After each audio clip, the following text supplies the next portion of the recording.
my live stream is not coming on screencasting. So I guess one time it came, that was after a long time. I have come after how many? 1 day, 2 days. It worked. So now it's giving problems. I don't know why. Problem YouTube live streams on screencasting. Uh, uh, uh, I watch the cars move. Okay, I kind of feel nervous and kind of because it's not working. Let's see if I'll come live. This is the one. Don't know what's really what's happening. So where's the other one?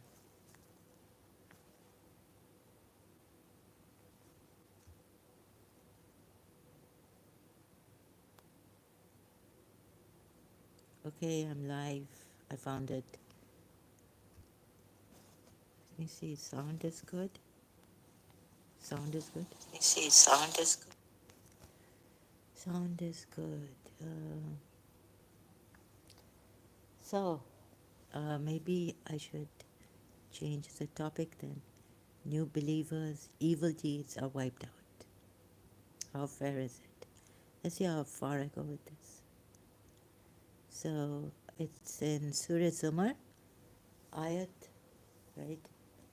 How fair is this? You'll say that they have done this. The Muslims would say they have done this in showing another ayat. They've done it in ignorance before this. So their deeds are, their evil, worst of deeds are wiped out. But is this really like, if God can do this kind of a thing, that the believers, just because you believe in this religion, start to believe He's what you've done in your past, oh, God has forgiven you the worst of your deeds. That Allah may remove from them the worst of what they did and reward them their due for the best of what they used to do. Sorry, it has to be like this, like a black screen. I'm not going to show my face or anything. Hope not. Okay. So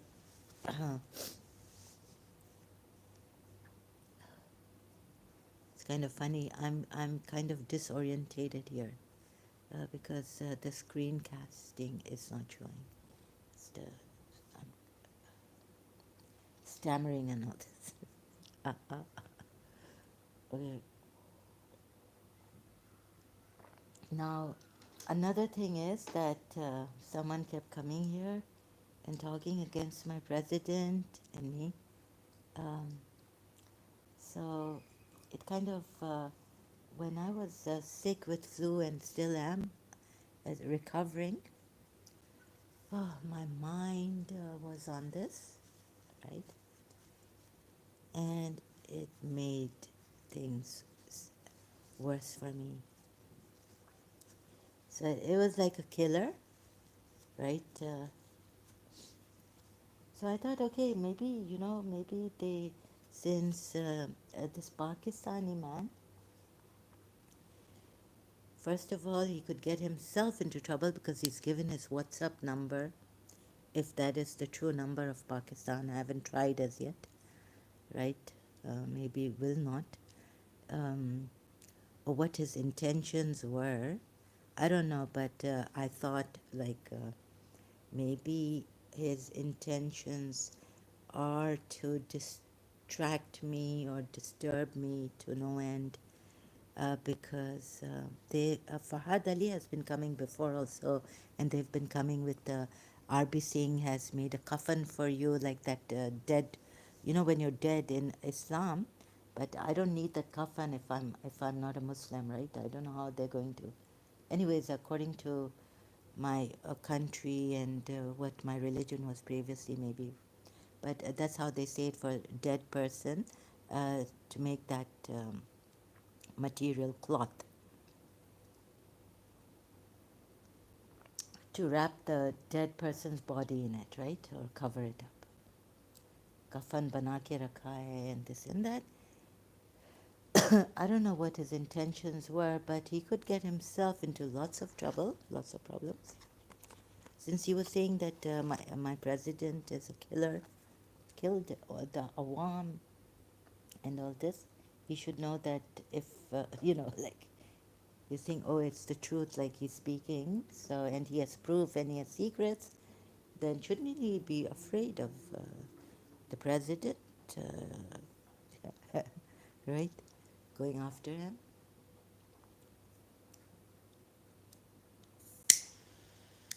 Or this was a way to disturb me because the president, oh, I was telling a Pakistani that, or someone who came here, maybe this was a way of telling me, oh, getting angry at the president, UAE's president, because I was saying, let the sheikh decide. Oh, there was a person who came here, he said he's born in Dubai or UAE, a Pakistani origin. So I told him, who are you to complain to the president of UAE against me? Let my president decide. Let the government of UAE decide, right?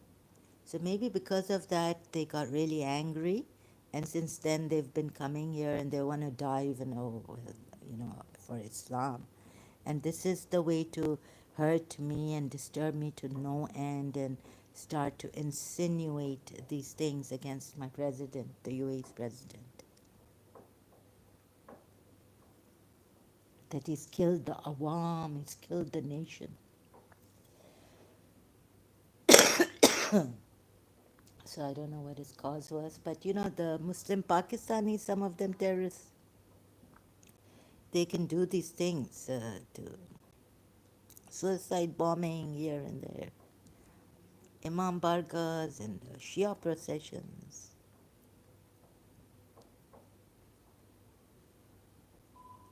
And another thing he was telling me that my sheikh is this, and I don't want to like Thailand or Bangkok, okay, or both of them. Now I will take you there, and he himself was saying this, and God knows what, right? So first of all, see that do you not see that your prophet was prostituting women, right? By saying that Allah has allowed this in Surah 4, Ayah 24, where mutta is allowed, and then in the hadith they say it has been cancelled. The Muslim sources, Islamic sources, the Shias don't take that hadith where it says mutta has been cancelled. So this also. So what about your prophet, right? Who has? Why are you on this? Just because they've left me or whatever it is, right? And maybe because of this religion, it could make you into a monster, make you do honor killings and God knows what, and be very strict.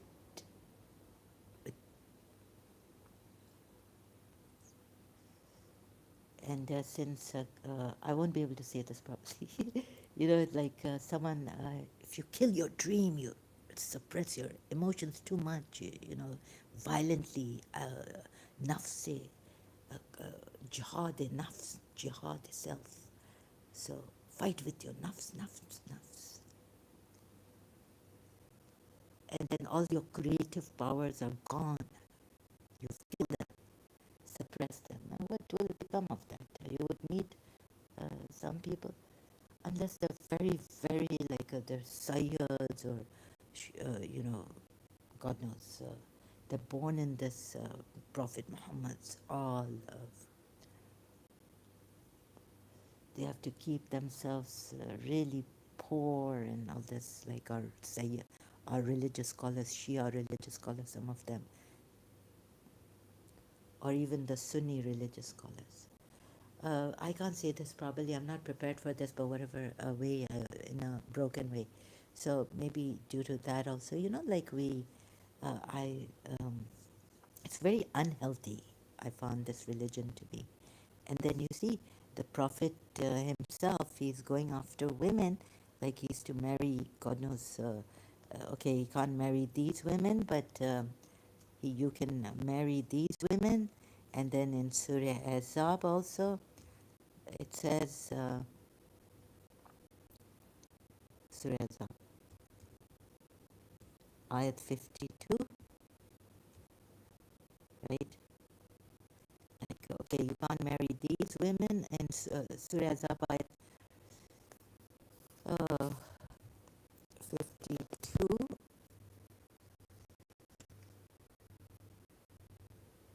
but it says, okay, not lawful to you or after this, and to exchange them for other wives, even if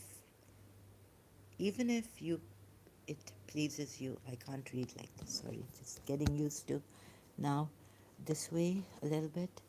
So even if what they please the beauty, and ajabaka means like, so the beautiful women pleasing your prophet, right?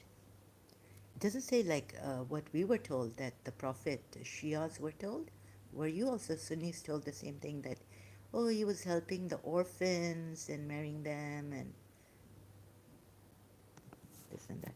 So please open your Quran to Surah 33 at 52, even online. There are many websites, Quran websites that you can open to. I open to Quran.com. And this is not a Shia website. Not lawful to you are women after this, meaning after what's mentioned in the previous ayat of Surah Azab, nor is it for you to exchange them for other wives, even if the beauty were to please you, except what your right hand possesses. So these what your right hands, what your right hands possess. And then you have from among your right hands, fatayatakum, we can go to Surah Nur, ayat 33. And you can see that there was some, I had heard, I'm not sure, that some Muslims have found out that in Islam, prostitution is allowed, right? So, but not all Muslims. I'm also not sure of this when I heard it through whom. So, the fatayatakum, you can see in that Surah Nur ayat 33, can be, the way Allah puts it, they can be prostituted if they don't want to remain chaste, right? The way Allah has put it there. So, moreover, he marries for beauty. He like even if the beauty were to like stun you, stunning beauty. So this is where the Arab Muslims may get their, I mean, this is what they understand. The beauty were to please you. You can, some say they're being good women, like good in character or what. You're not allowed to marry polytheistic women. Neither are maybe a Jews who were Safiya, or whose character was really good. She was, so yeah, non-Muslim women, really good character. Can that be? You can't be good if you're an unbeliever. Oh, but coming from Abrahamic religion, you are the worst of people. Surah Baina ayat. Anyways, so even if the beauty were to please you, it's written here. This is for Prophet Muhammad. So beauty pleasing him, the women. Now you can't marry. Even if the beauty were to please you, like that she's your aunt, or and anyways, but now you can't marry them, even if your sister's beauty. What nonsense is this, really? So look at how Allah's put it. these women whom Allah has told him you also can't marry, but you can marry whom you wish to marry, or some woman wants, believing woman wants to give herself to you. It's very the way it is put. It is, but if you wish to marry her, right? So it's your wish against the believing woman's wish. If you don't wish to marry the believing woman who wishes to marry you, you don't have to marry her. What kind of a thing is this?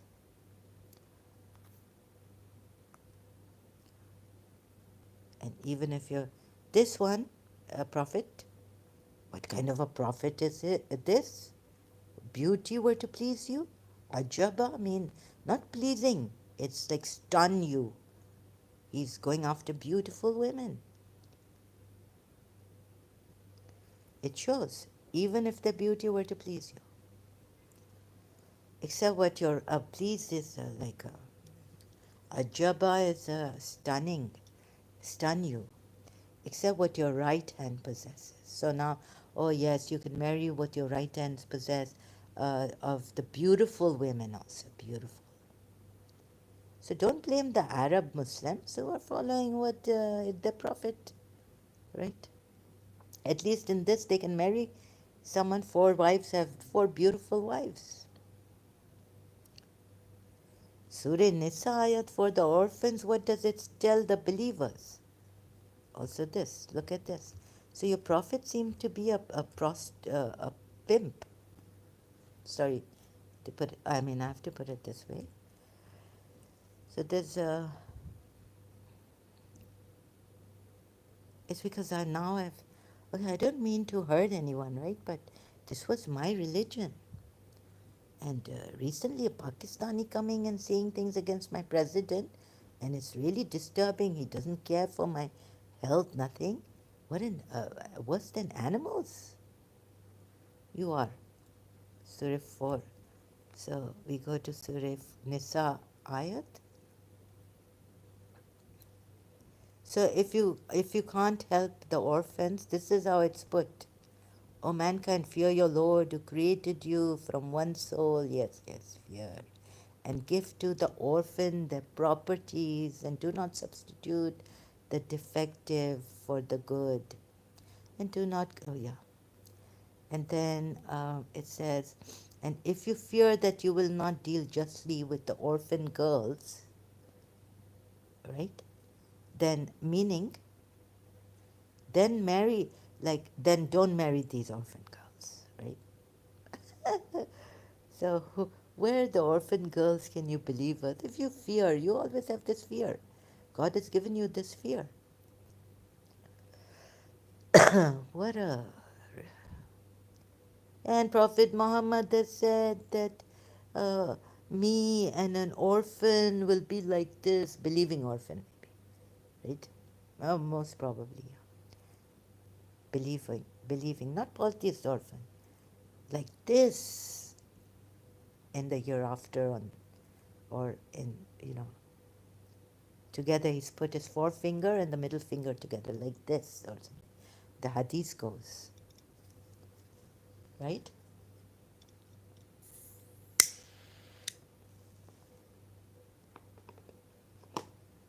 So either this person, okay, back to the Pakistani Fahad Ali.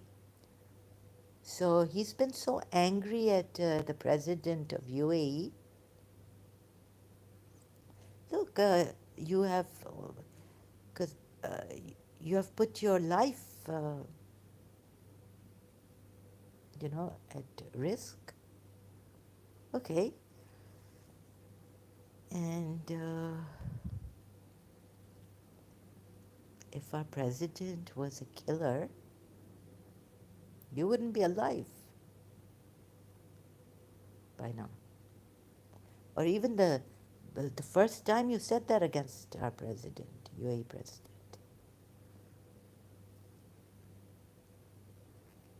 So if you fear that you will not deal justly with the orphan girls, then marry those that please you of women, 2 or 3 or 4.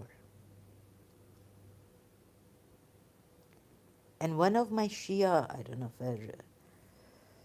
if said he was Shahanshah Hussain, this other Shia's disciple, he said, Zakir, religious scholar, Pakistan, in Pakistan, said that, oh, it doesn't mean four is the end. I mean, it can carry on. And, don't be angry that your father gets married and all this, because Ahl Bayt get angry, upset. Don't upset the Ahl Bayt. And Allah here means that the more than four. By just saying four doesn't mean this is the end. I was surprised. I thought this was the end. Only four, not more than four. But if you fear that you will not be just, then one.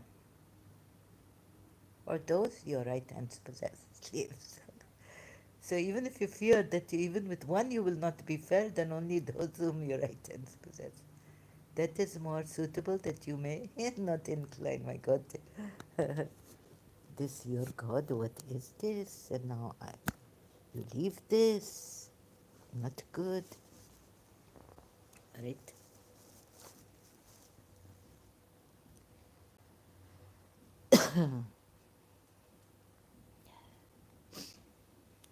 And you see, in this religion, getting angry and all this, what is the use?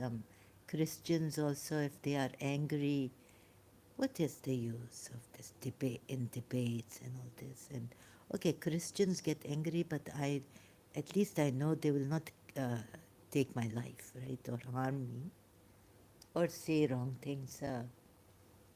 They will only get angry on they'll say, no, we are right, you said the wrong thing. Okay, they can put some, try to twist and turn, but not really, they're not supposed to lie, twist and turn the word. But, I know that they will not harm me, right, in the live streams. So here, I thought if mostly this not the debate, these discussions we can have with an open heart, open mind. I don't have to believe in Jesus. Like I go to the prayer, I thank them because they're praying. I love the prayer that there should be no oppression, that sin, that whoever want to harm you, the devil through human being, the curse will go back to that who want to harm you, them. That very good prayer. I joined the Christians, like I have gone to masses, Christian masses, Catholic masses, for New Year's, for Christmas. That does not make me a Christian, right? I can even join the Jewish prayers. I can join the Buddhist prayers. I can join the Hindu prayers. That does not make me a Hindu. Or now, you see, if you judge me through, you want to put me in a box, and you want to judge me and define me like that, in your way, not in your way, you should be judging me. But you are so indoctrinated or what, that you judge people in your way.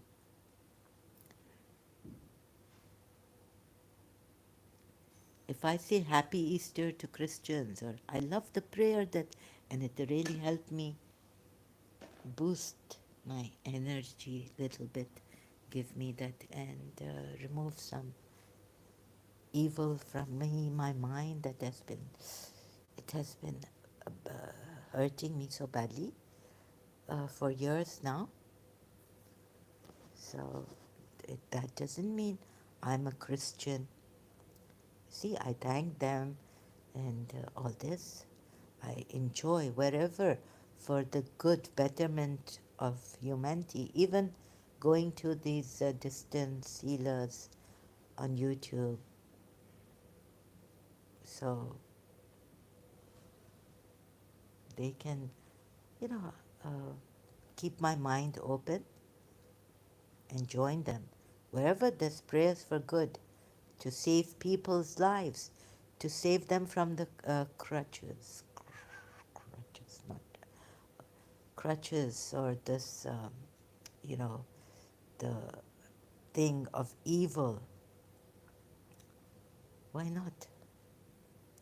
So thank you to the Christians for those prayers. It really helps.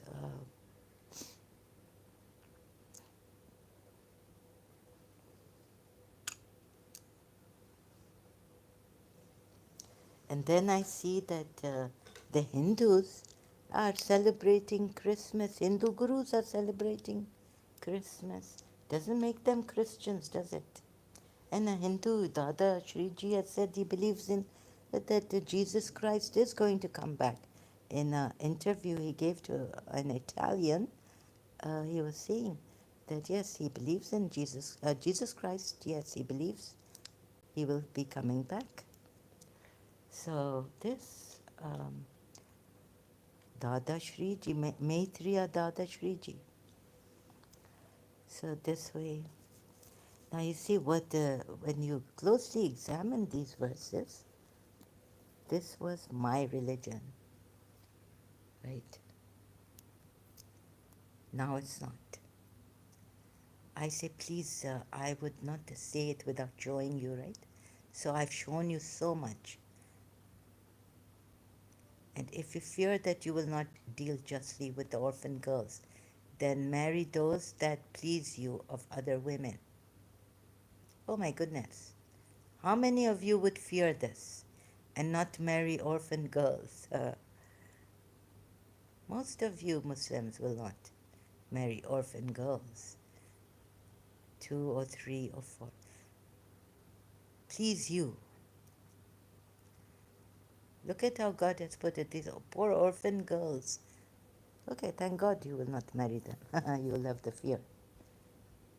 And you will not even allow any, if they're Muslim orphan girls, you will not even allow them to marry any Muslim man because of this, the way it is put here. You see, you should fear Allah. I'll be fearing Allah if I was a man, a Muslim, and I had not been tried and tested. Of course, I would okay, one Muslim man said that I got married to this girl the first time because my mother, it was my mother told me. It was my mother's choice. But now I want to get married to my choice. So now I marry my choice. But will you marry an orphan girl? Truly tell me, believers, would you not fear that you would not do justice to an orphan girl? And maybe even if she is not pleasing to you. Hmm? And then when you see a beautiful girl, but your prophet has been told that now, okay, you marry these whoever, but the last part where, again, Surah Zabayat. However, now any other aunt's girl that you find, but now, of course, so much has been offered to him that he can even marry more than 4, right? More than the believers can marry, believing men. But see how Allah put it here. Even after that, even if the beauty were to please you. Now, how many beautiful ones? Maybe aunt's daughter. He finds beautiful. He finds Zainab bin Josh beautiful. He wants to marry her. Maybe she was an ugly duckling, you know, in her childhood, but grew up to be like a swan or something, and then he like, oh, I want to marry her.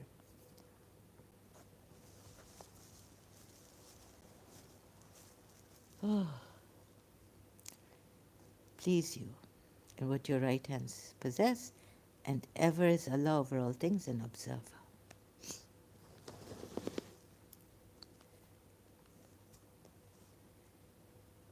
And another ayat in Surah Nisa is about Mutta, which the Shia say this is on Mutta. And even an ex-Muslim has shown this word, Sahil. He's done a short video on this with Adam Seeger. It's difficult to listen to Adam Seeker's voice, how he screamed at me and all this. But look at this. He says on this that Prophet Muhammad, and meaning is Allah, has legalized, Islam has legalized prostitution. This is muta is allowed, and also prohibited to you are all married women except those your right hands possess. That is the decree of Allah upon you, and lawful to you are all others beyond these, provided that you seek them in marriage with gifts from your property, desiring chastity, not unlawful sexual intercourse. So, whatever you enjoy of marriage, no, no, no, of sex. Sorry to put it this way, but this is how you Allah. Look at the Arabic word. From them, give them their due compensation. Oh, every time you enjoy the sexual thing. Oh, that what does this mean? Ask Arab. Find out Quran meaning, word, right? So this legalized prostitution. From them, give them their due compensation as an obligation. Whenever, so for whatever you enjoy from them. This is not meher, like you get married and you give to the bride. This is not dowry. Even if they put meher here, it is not a dowry or meher.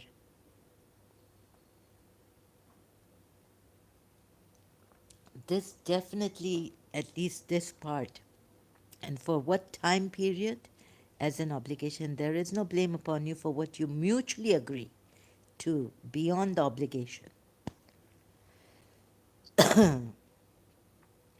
Indeed, yeah, it doesn't say there's a time period for this, like temporary marriage, but we have the Shias have the mutta on this, the ayat of mutta on this, and even the Muslims, and then they say that the hadith cancelled it. There's a hadith of Omar who said that Prophet Muhammad cancelled it, but then there's a hadith that says no, he didn't cancel it. But the ayat is there, and this is the mutta ayat. And on Mutta, Wikipedia has given the criticism against it by the non-Muslims, and you can see even in the Shia website. It is like a legalized prostitution. But you see, for the Sunnis, at least they should accept that the Prophet allowed this. See, this is the verse on Mutta, and this is from a Shia website.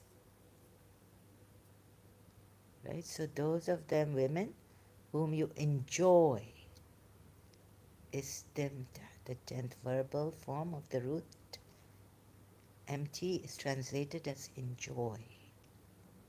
So this is for enjoyment of that. Ooh, sick. So now don't blame an Arab Muslim if he does this, right? A Shia even. Or what in your Sunnis you have misyar, traveling marriage. Marriage you call it, temporary. Yes, so if, what about this misyar you have? Huh? Well, you blame sheikhs and all this? Misyar marriage. Look, misyar marriage fits within the general rules of marriage and law, on condition merely that it fulfill all the requirements of the Sharia marriage contract, i.e., the agreement of both parties, the two legal witnesses, shahidain, the payment by the husband and his wife of mahar, dower. No, it is not the mahar, it what mahar. You see, what is this misyar marriage? Go to Sahil ex-Muslim. He's got a live stream. So how many I don't know, but one I'm sure. Zawaj al Misyar. is a type of marriage contract allowed by some Sunni Muslims. The husband and wife thus joined are able to renounce some marital rights, such as living together. The wife's rights to housing and maintenance money, nafaqah, and the husband's right to homekeeping and access.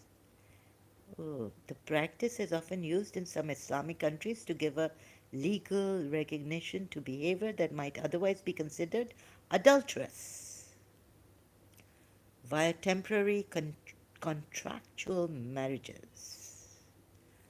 Oh my goodness. And you call that the poor Sheikh mosque, Al Azhar Mosque, the Sheikh in practice. Muhammad Sayyid Tantawi and the theologian Yusuf al-Qaradawi note in their writing and in their lectures that a major proportion of the few men who take a spouse in the framework of the misyar marriage are men who are married or women who are either divorced, widowed, or beyond the customary marriage age. Arab News reported in 2014 that the misyar marriages became a widespread reality in the Saudi kingdom. Legality. This is like adultery. You have a wife at home, but the husband has to go for business travel or something, and he finds a woman there. He wants to, it's like a traveling thing. What is it? Misyar marriage fits within the general rules of marriage in law on condition merely that it fulfill all the requirements of the Sharia marriage contract, i.e., the agreement of both parties, the two legal witnesses, the payment by the husband to his wife of mahr uh, in the amount that is agreed, the absence of a fixed time period for the contract, any particular stipulations, shurut, which the two parties agree to include in the contract and which are in conformity with Muslim marriage law. However, some Sunni scholars and organizations have opposed the concept of nikah misyar altogether. Now, what can we do about this, right? But some have not. Only some have opposed to this and some have not. Now, where does this come from? Islam. In the view of Saudi Islamic lawyer and member of the, see what I read before, okay, it's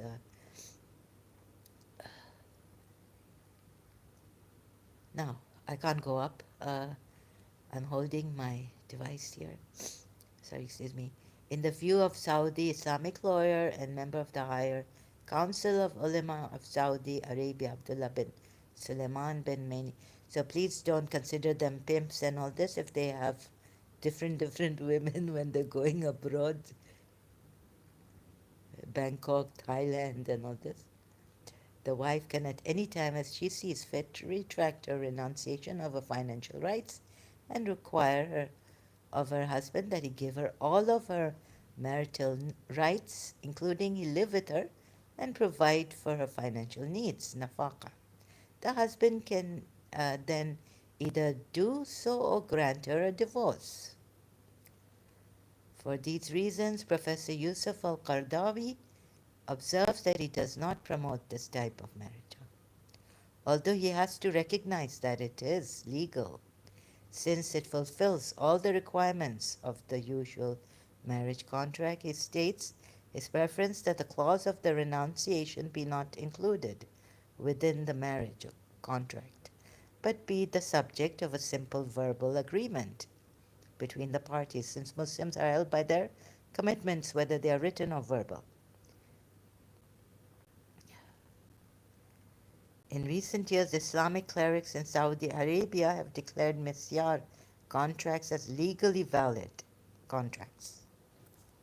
Now, this comes from Islam, Western views.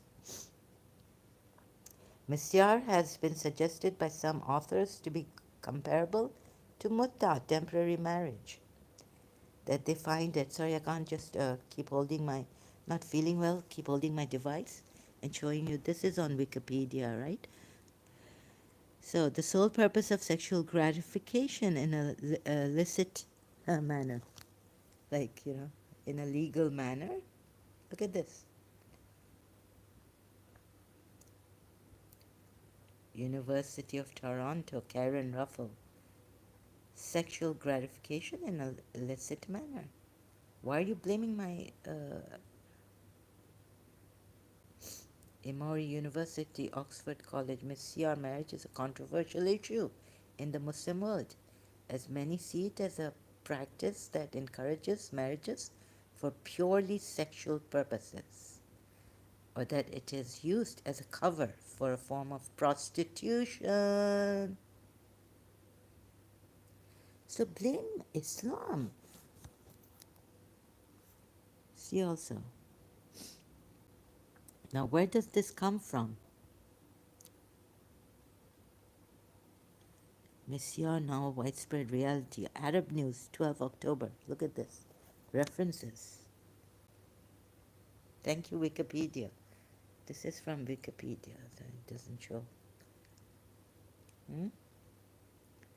Sorry, it has to be like this. Trying to focus. Okay. And trying to keep my hands still, but prostitution legalized. तो इतना गुस्सा यहाँ तो इनको ये आपको इतना गुस्सा है कि शेख ने मुझे एग्जीक्यूट नहीं किया है जब मैंने कि born in Dubai and I will come and complain. अच्छा ये इस्लाम में कहते हैं मुता है सूरह 4 आयत 24 अलाउड था. तो सुन्नियों में ये है तुम लोगों को लगता है कि सुन्नी अरब्स जो रिच पीपल प्रोस्टिट्यूट कर रहे हैं ये कर रहे हैं मेरे प्रेसिडेंट को कर गलत गलत ये तो प्रोस्टिट्यूशन ये है. अभी ये निकालो कहाँ से पता नहीं शरिया नो सो बाबा ये अलाउड है मे बी इनके हदीसों में है मिसिया marriage I just so this is from Wikipedia, right?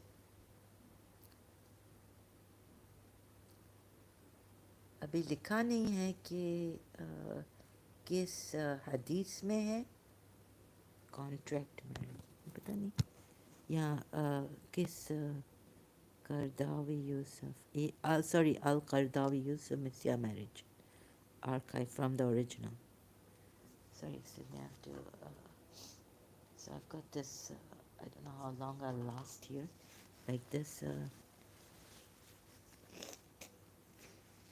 sorry I have a cold a flu fever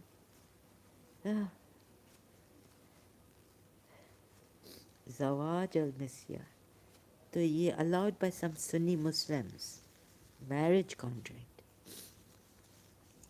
So such a malicious Pakistani अपने ग्रुप पहले कि ये मुझे डरान चाह रहे थे they wanted to threaten me. हाँ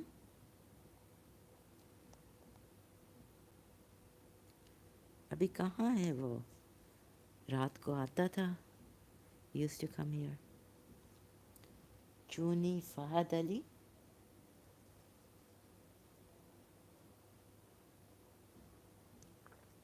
और तो और सूरह नूर की आयत देखो सूरह नूर की 33 आयत देखो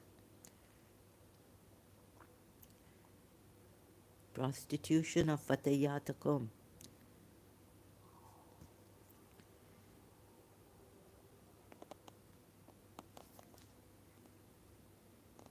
And what is this that God has like okay so you believe it, those who have believed you did this फिर वो दूसरी आयत they'll show me the other ayat कि in ignorance they did this the worst of their deeds will be covered because they now have their new believers that Allah may remove from them the worst of what they did because they did it in ignorance.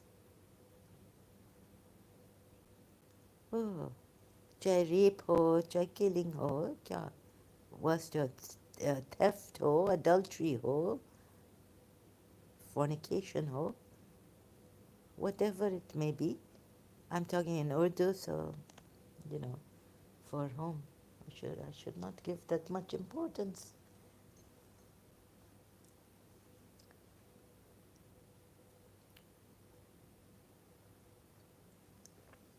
तो ये सब है ना, तुम लोगों के religion में है. I mean, you can kill, you can do this. God perhaps will forgive the sins.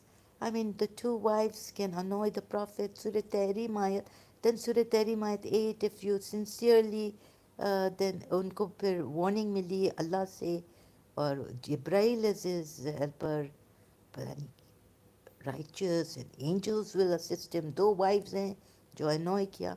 सुन्नीस कहते हैं कि उनको forgive किया. ये देखो सूरह 66 आयत 8. Sincerely, if you repent कि Prophet Muhammad को annoy भी करो तो you will be forgiven as wives or what. और इधर तो छोड़ते नहीं हो कि Prophet को criticize भी करें हम on the basis of the academically Quran, the hadiths and all this. पता नहीं तुम लोग में कौन सा कीड़ा आया है कि मारो मारो. इसका तो ये है कि ये ऐसा कातिल है, ये तो अय्याश से भी बुरा है, अय्याश से भी बुरा है. आई मीन कोई अगर अरब अय्याशी कर रहा है तो करने दो अय्याश. ये तुम लोगों का प्रॉफिट तो अय्याशों से बुरा है. ये अय्याशी करता तो बेटर होता, राइट. इसको हाँ एक दफ़ा ये शायद था, ओ सो यू नो हुदैबिया में ही वाज ट्राइंग और ये वो फिर हुदैबिया में उसको विक्ट्री मिली है. बेचारा हो सो तो God has forgiven your past and your future sins. Your community, okay, community. Prophet Muhammad bhi nahi kaha hai, but you know, so he was trying, working hard to spread Islam and get the message through to everyone. So God has now forgiven him and his past and future, the community members also, Muslims, and God has forgiven and given what? Victory, right? So now the connection we make, victory. क्या victory है? What a victory. चलो politics ने. But the connection I was making is he's trying hard, then he's also, what has he done? He doesn't make captives. And harb करता है, land, नहीं. Oh, your prophet, तो ये कौन सा prophet है? That the land you have not even trodden on you will get. ये land grabber था, क्या था? He caused you to. एक तो सूरह 33 आयत ये भी है. तो ये क्या तुम लोगों का या नहीं? ये कौन सा रिलीजन है? It's slow.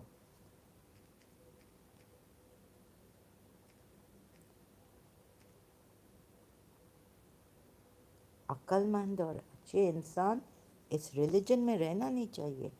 अच्छे इंसानों का सिर्फ बुरे इंसान रह सकते हैं, डेविल्स रह सकते हैं इस रिलीजन में.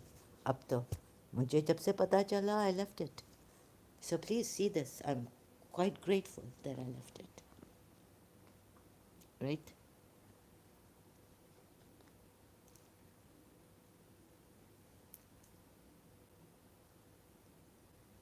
इतना मारना and there's a person who brings Allah to witness Surah Baqarah ayat 204, 205. कोई शक नहीं है कि वो प्रॉफिट मोहम्मद है.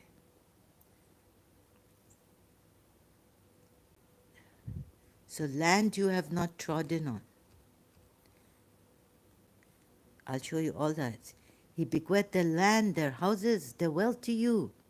And another land you had not yet trodden on. Allah has power over all things. So take it. It is yours. Steal it. Grab it. Say, they were fighting. We fought back and we took their land. Allah gave it to you like an inheritance, bequest, like it's your inheritance. ये कौन सा land है बाबा, हमें ऐसा land नहीं चाहिए. We don't want that kind of land.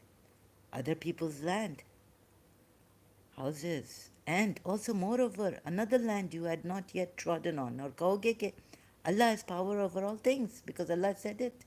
It is ours. They were fighting. Yathrib people were fighting us. Makkans were fighting us. Polytheists, pagans. सब कुछ ले लो. उनका मोरल वोरल ख़राब. उनकी लड़कियां लेके पता नहीं क्या क्या किया है. Allah has power over all things.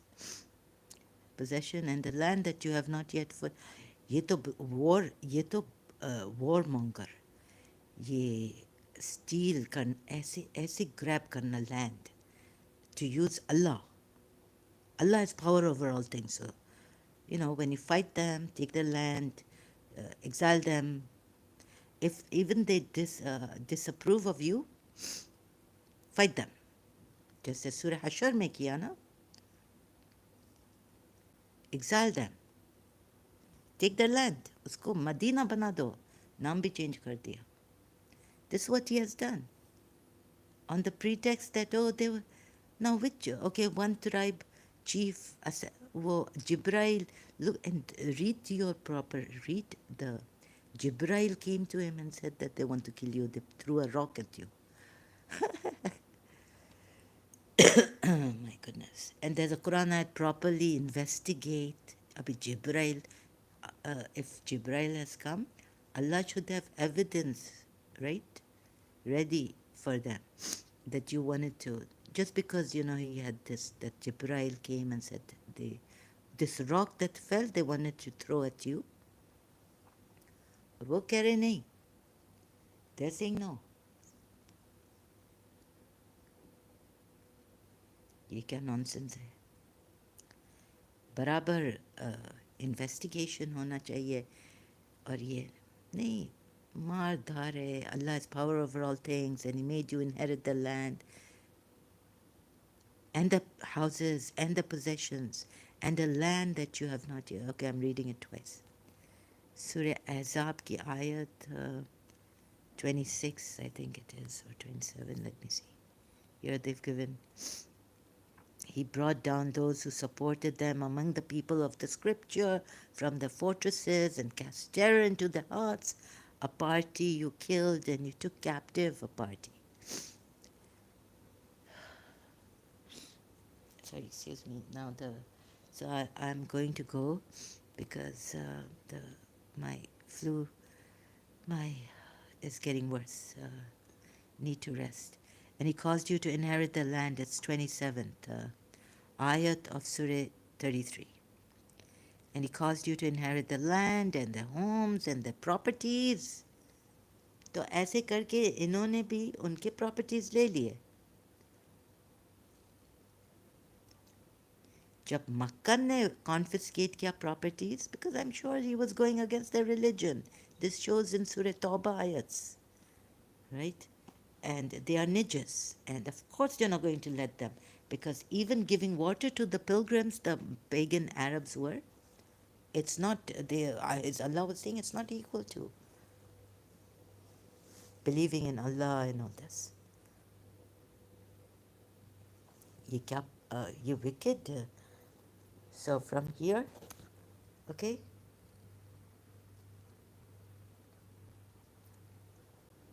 oh, and you took captives, some you took captives.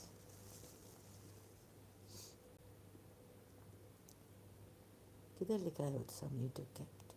Some you made prisoners. Huh? Of course he does not, oh God, it's not. And some you made prisoners. ये कौन सा religion है?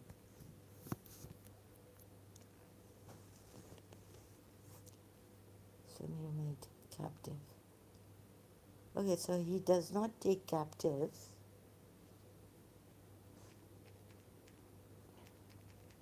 The Prophet does. not take captive until he has. लगता है, I think the best way of helping Arabs to get out of this, and so maybe they can, is to get them to leave Islam. It is not for the Prophet to have captives until he inflicts a massacre in the land.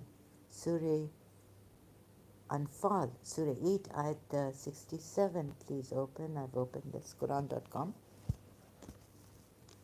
Oh my goodness.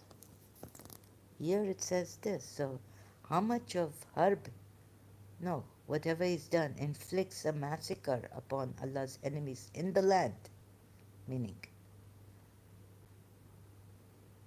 और फिर कह रहा है कि you Muslims, you desire the commodities of this world, right? अभी अपने सहाबाओं को उस टाइम के भी अल्लाह उनको कह रहा है.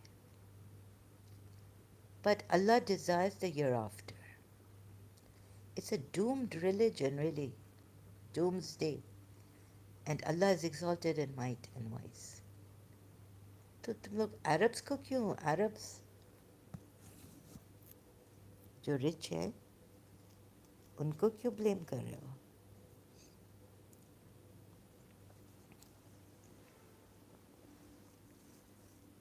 और पता है, सब सब माफ़ होगा, सब माफ़ होगा. कुछ कुछ मुसलमान तो ये समझते हैं कि हमें सब माफ़ होगा. एक मुसलमान, not Shia, he said that maybe that जितने भी गुनाह कर लो, गुनाह कर लो, गुनाह करो, फिरौन अगर एंड में माफ़ी मांगे अल्लाह माफ़ कर देगा. मैंने कहा, he didn't say Firaun. I was like, no, he didn't forgive Firaun. And then I didn't know that ayat which says that you sin unrepentantly, you keep sinning stubbornly and not repent until death comes to you, or just before death comes to you, it should be. Allah will not forgive you, right?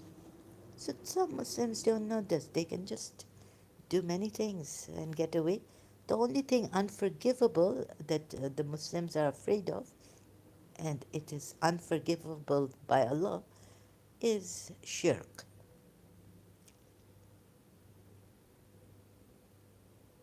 Right? कुछ भी कर लो, मारो, ये करो, वो करो, चोरी करो.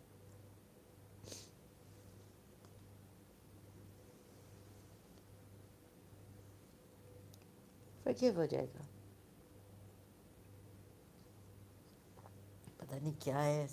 It's like a जो भी stealing. हालांकि वो तो है. If you don't get caught and you repent afterwards, everything will be forgiven, except there's ayat, Surah Nisa ayat, except shirk, unforgivable. It is not right for a prophet to take captives before he has conquered the battlefield. Acha, acha. Let me see here what the words are. It is not for a prophet that there should be for him prisoners of war until he has battled strenuously in the land. There's no battlefield. You desire the commodity in the land. He has battled. You desire the commodities of the world, but Allah desires for you. Either Allah desires for you hereafter. Look at the contradictions also. अच्छा मुसलमानों को कह रहा है, तुम लोग मुसलमानों को, अभी उस टाइम पे सहाबास with him, world of the commodities, right? Commodities of the world you desire, but Allah desires for you hereafter. अब इधर सूरह निसा की आयत में you will Allah has power over all things. अब क्या है? I wonder if Surah Anfal ayat, surah came first, that ayat, or this ayat came first before that. Now Allah has forgotten what He told you. He brought down those who supported, made captives a party, right? He took a captive a party. And then what has he done? Sorry, excuse me. Then what he's done is, oh, no, no, but you desire the life, the commodities of this world. And he caused you to inherit the land and their homes. But Allah decides for you hereafter the properties and a land which you have not trodden, and ever is Allah over all things competent.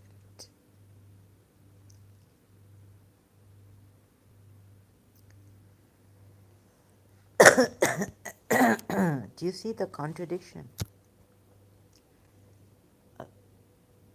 Surah Anfal ayats, Allah says that you desire the commodities, yani you know the spoils, booty, commodities of the world, like this kind of a thing, land.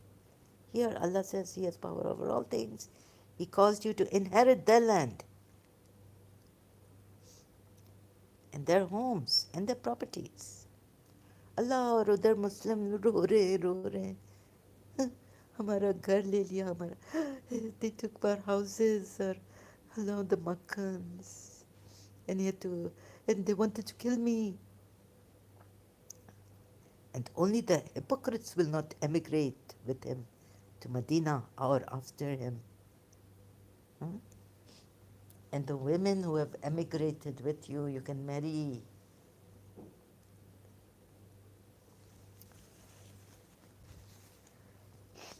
Or, if you read the, oh my God, some of the, and what else is he?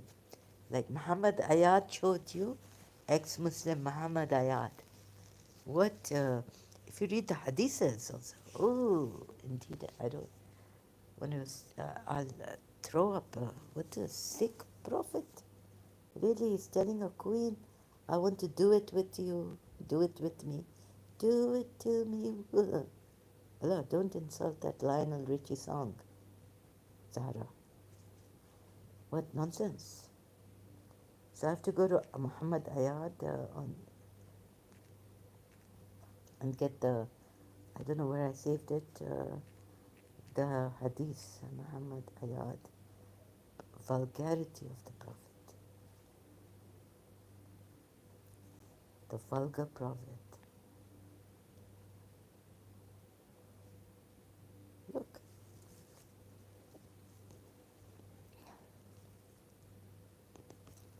So,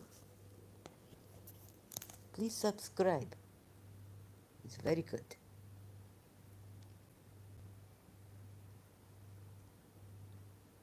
Sorry, it's a dark eye. And it's like this. Now let me show you the hadith that he has given. And he's explained this so well. Only Muhammad Ayat can explain this. I really, this is not my piece of Sahih al-Bukhari, 5255. 5255, Sahih al-Bukhari. Narrated Abu Usaid. I don't want to see. And he's Egyptian, Arab. He knows, give me yourself. And they have to put like in bracket to make the Prophet seem decent.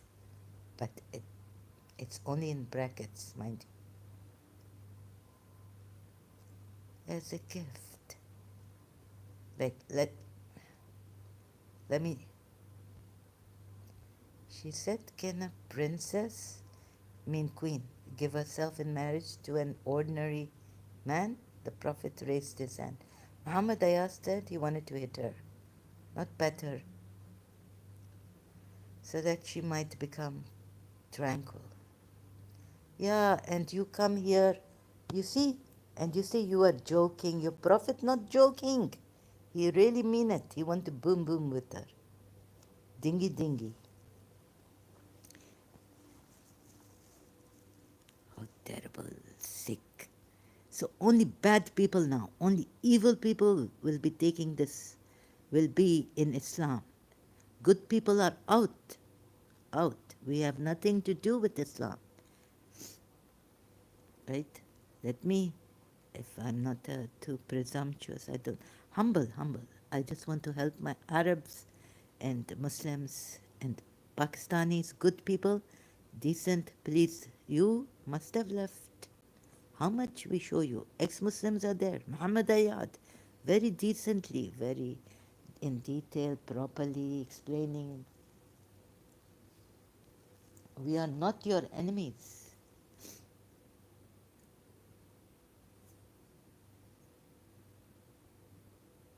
Maybe, if Arabs find out, oh, we want to do some creative work or their creative skills coming out. Once you, like Paulo Coelho's, if you don't go after your dream, you become a bakery man, or you don't risk what life. You kill your inner self, that through authentic self not coming out. You have repressed it, suppressed it, fought it, killed it. Not good.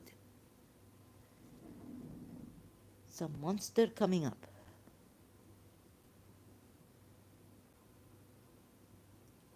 We are here to save people's lives and souls. It is a casualty of the souls, like in Dead Poet Society. Quote coming from there. The movie, Dead Poet Society.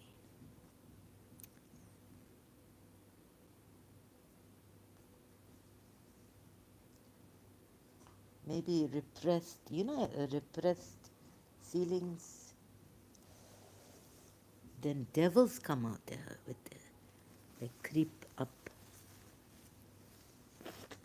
creeping in and popping out.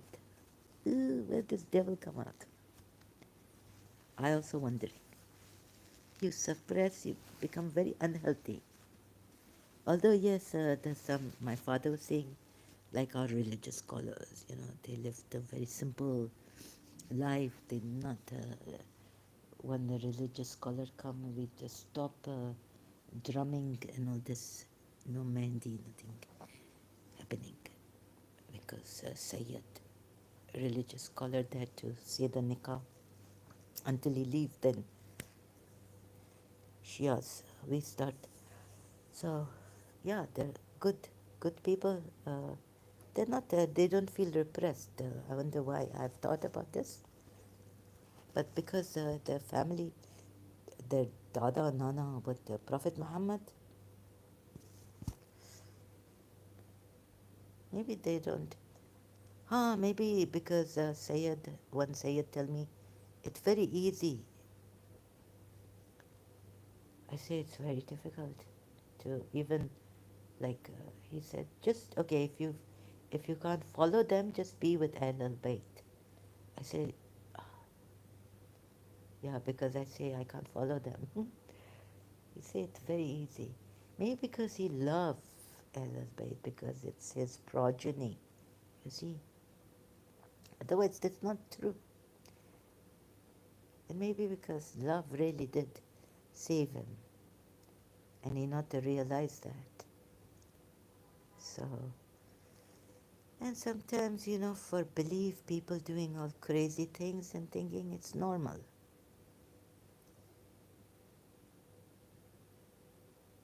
And yeah, like, okay, let's go to the Himalayan yogis and monks and all that. They give up their lives to just, be one with God or realize the truth, and they starve themselves and this and that.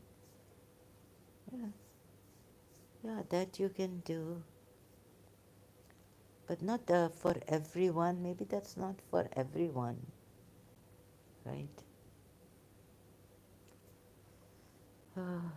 So, God knows, I'm still contemplating on this. But for some, you see, it's, I don't know, they say repressing your feelings is not good. Like fighting against the nafs, So I've read Jiddu Krishnamurti and I really I was not following him, but like, getting involved in what he was telling us and discovering with him. Discovering. So, I don't know. I really don't know. But, so, some people we can save, right? Even Jesus Christ has said, lost sheep, about the lost sheep.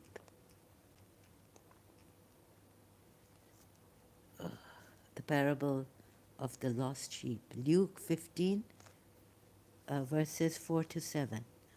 NLT. Okay. If a man has 100 sheep and one of them gets lost, what will he do? Won't he leave the 99 others in the wilderness and go to search for the one that is lost until he finds it? And when he has found it, he will joyfully carry it home on his shoulders. The lost sheep. And he will celebrate.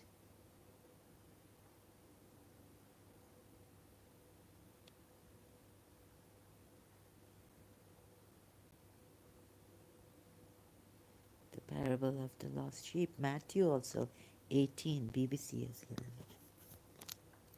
So I've searched this.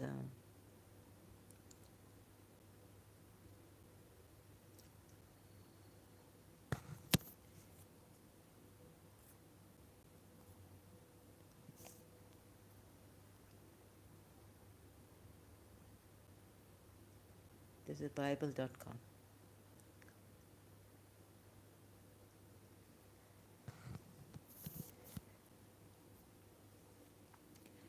And you see, God also has not lost in my previous live stream.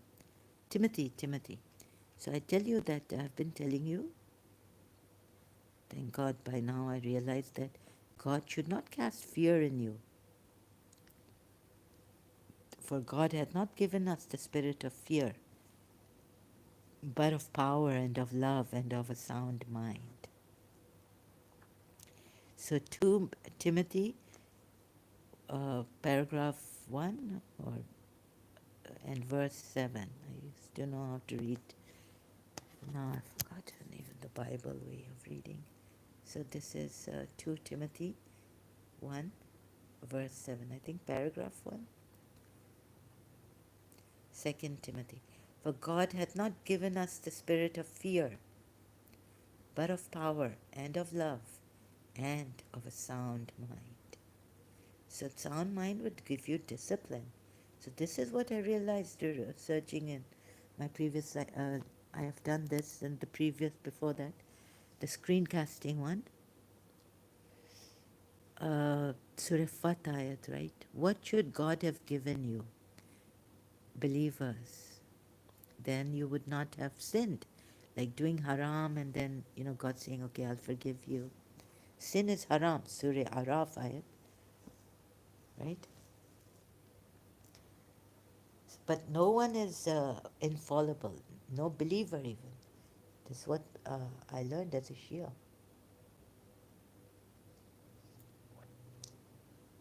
My father said even baby Zainab is not infallible, she's half. Only Hassan, see, infallible, innocent Masoom are the 14 Masumin. Prophet Muhammad, Fatima, Ali, Fatima, Hassan, Hussein, and thereafter the Imam, more like the rest of the Imams. 12 Shias. Excuse me. Now you see there's so God should have given you tranquility. If you have peace in your heart, right? Can you harm yourself when you're at peace? You have peace inside.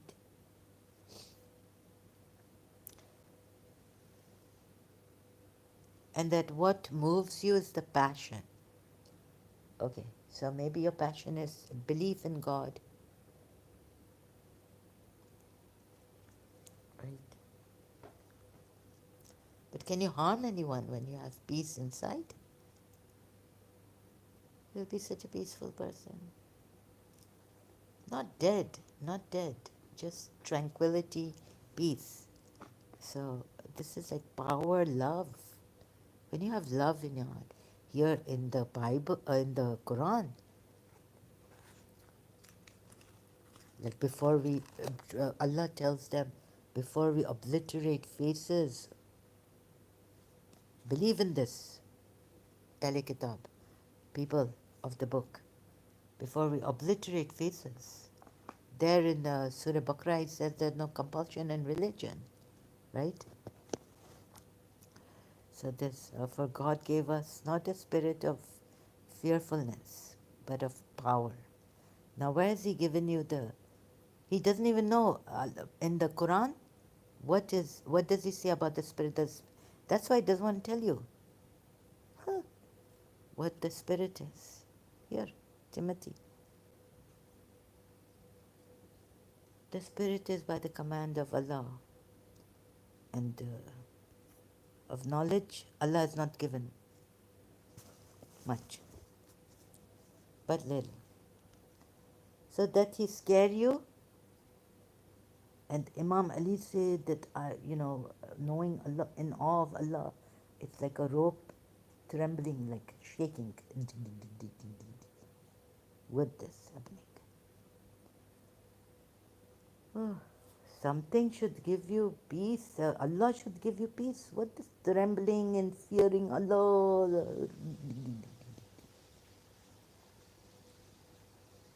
So fear. Shaitan scares you with his friends. So don't fear Quran.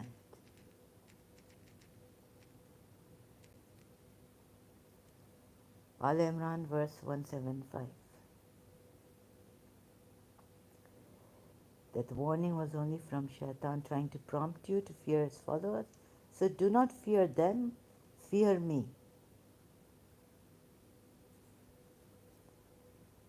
Sorry, my screen is, let me see. See. Now this, thank God I realized this. Allah should not have said it like this here. So this is the way He make you fear Him. By saying that is only Satan who frightens you. He should say, why should you get frightened of them? I've given you power, strength, love. You should not be frightened. I've given you spirit of power, spirit of love, spirit of soundness.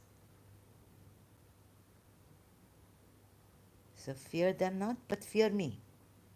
If you are indeed believers, what is fearing Allah? And this is not like be mindful. This really fear word coming. Khaf, yeah, from khaf. Khaf, fear me.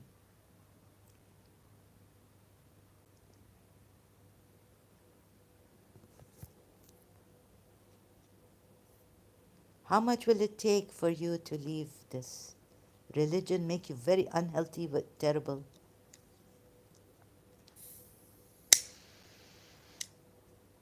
Only the terrible will not leave. Only the evil people will not leave this religion. But at least let's save the lost sheep, right? That He made lost. He made you lost. We are saving the lost sheep.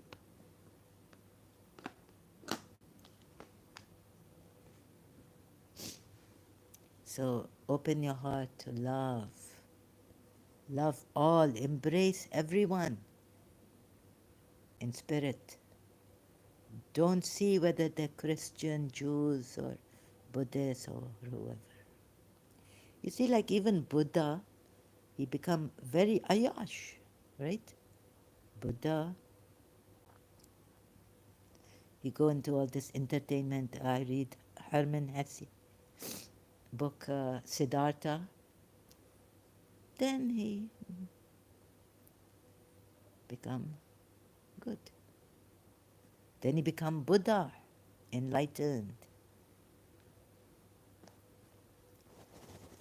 And my friend in London, Hindu friend, tell me that don't worry, if you have these negative thoughts and all this, even Buddha have these negative thoughts.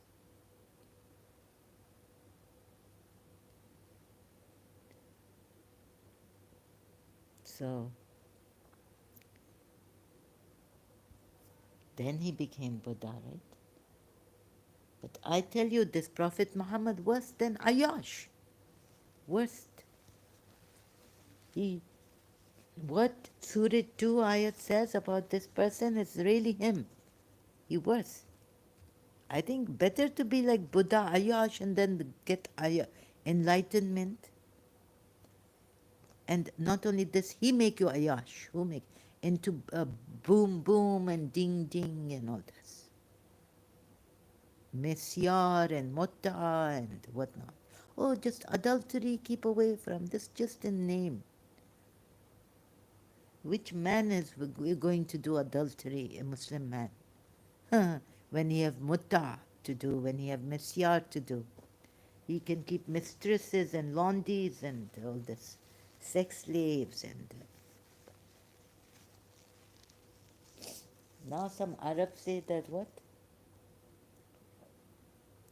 Abu Dhabi. Oh, I didn't have the heart to listen to that. That what? Mistress is not allowed in Islam?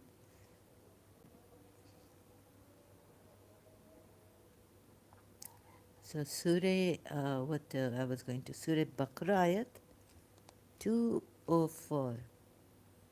I tell you, but keep, if you leave good Muslims, lost sheep come. See, Prophet Muhammad like this. He called Allah to witness. You say, only Allah we believe in, only Allah. What about this one? And one of people is he whose speech pleases you in worldly life. And he calls Allah to witness as to what is in his heart. Yet, he only calls Allah to witness. There's no Sharik Allah. He's not a mushriq, mind you. Notice. Yet he is the fiercest of opponents. Now should you Muslims become... That's what he made you, fiercest of opponents.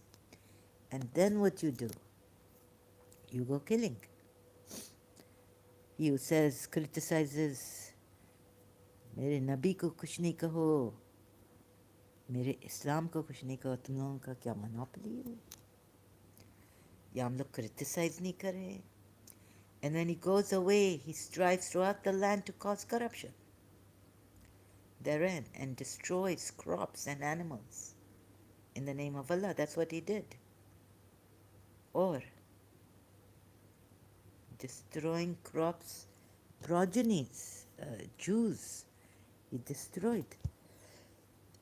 See how he did it. Excuse me, sorry.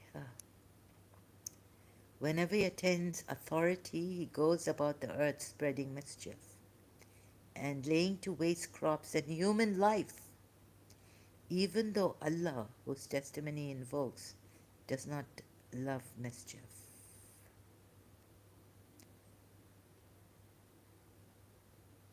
Corruption. Now you can call what Prophet Muhammad did not corruption. You can say that valid for him.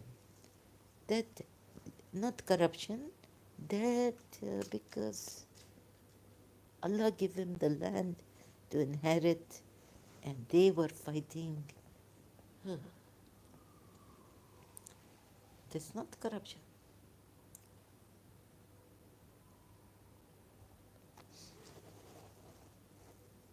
See how he turned it around and make you believe that what he did was not corruption. Terrible, this terrible. Corruption, killing.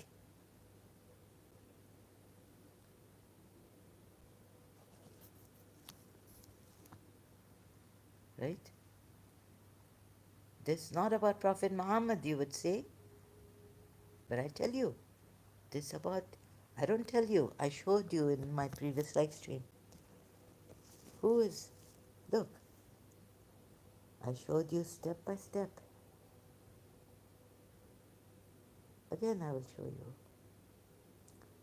So here Allah say, O you Muslims, you desire the commodities of this world. Surah Anfal, ayah 67.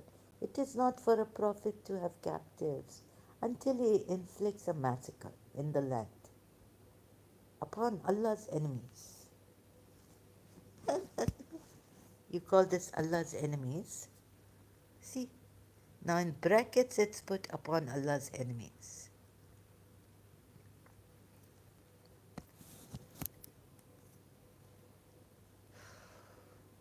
If not for a decree from Allah that preceded, you would have been touched for what you took by a great punishment. You Muslims, let me see the previous verse. Someone coming after. It is not fitting for a prophet that he should have prisoners of war. For the present, Allah hath lightened your task, for He knoweth there is a weak spot in you. But even so, if there are 100 of you patient and persevering, they will vanquish 200. For Allah is with those who patiently persevere. O Prophet, rouse the believers to the fight. If there are 20 among you,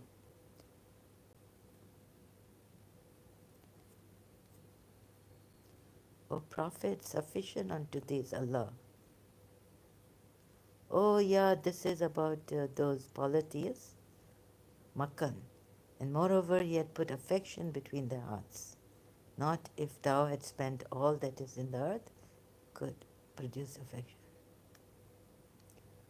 Should they intend to deceive thee, when will it come? Strengthen thee with his aid, with the believers, and with the believers. Wait a minute. So Allah helped Prophet Muhammad, and the believers also helped Prophet Muhammad. Or Allah helped Prophet Muhammad and with the believers. God knows what this ayat is trying to say. Surah 8, ayat 62 has two meanings.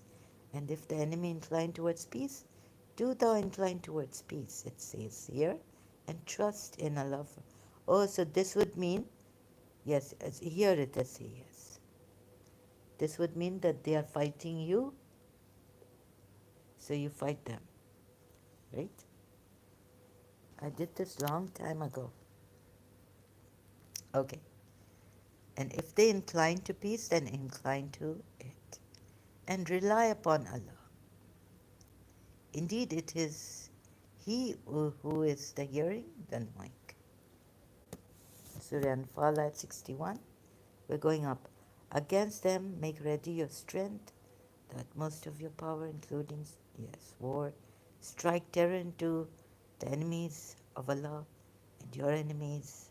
So, the enemies of Allah and your enemies, they're different. And others besides, whom you may not know, but whom Allah doth know. What is this going on? Spend in the cause of Allah. Let not the unbelievers think that they can get the better. They will never frustrate. And thou fearest treachery from any group, throw back to them on equal terms, for Allah loveth not the treacherous. Okay, so this ayat make you think that He do only, so if they incline to peace, incline you as well to it. And trust in Allah. This is Surah 8, ayat 61, right? Then 62, then we go down to that ayat where it says, O Prophet, sufficient for you is Allah, and for whoever follows you of the believers. Right? Then he said that Allah help him and the believers help Prophet. O Prophet, urge the believers to battle. Okay?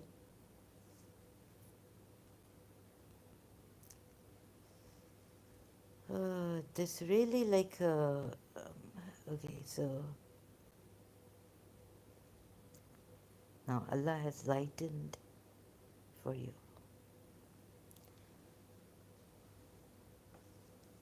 Look, I tell you not to get deceived. I don't know, last time, it was an old live stream of mine. I showed you that it's a peace, peace.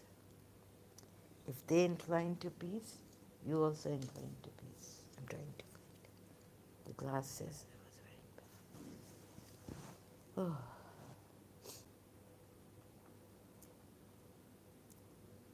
you incline to peace, right?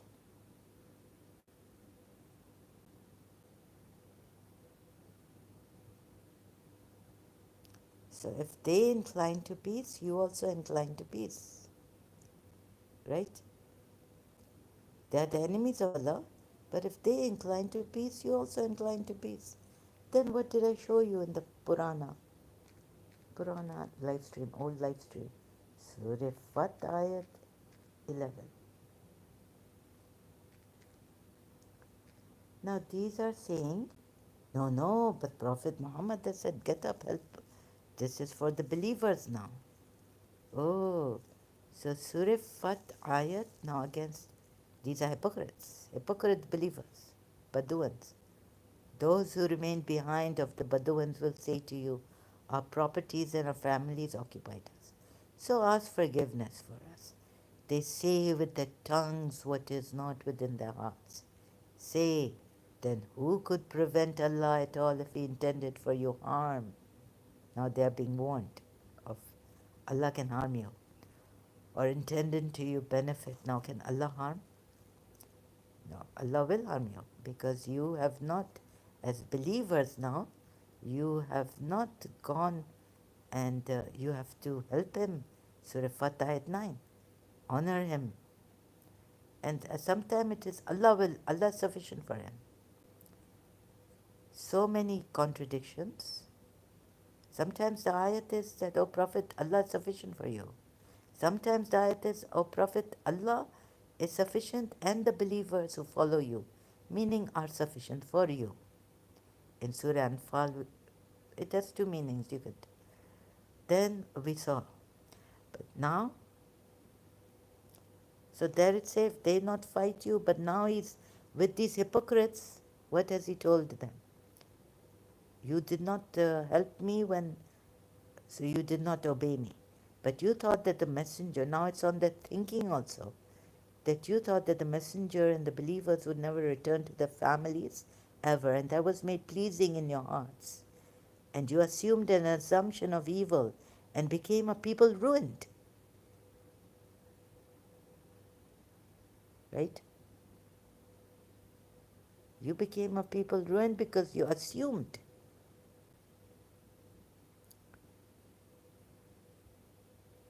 Believers who said the wrong things against Aisha in Surah Nur, right?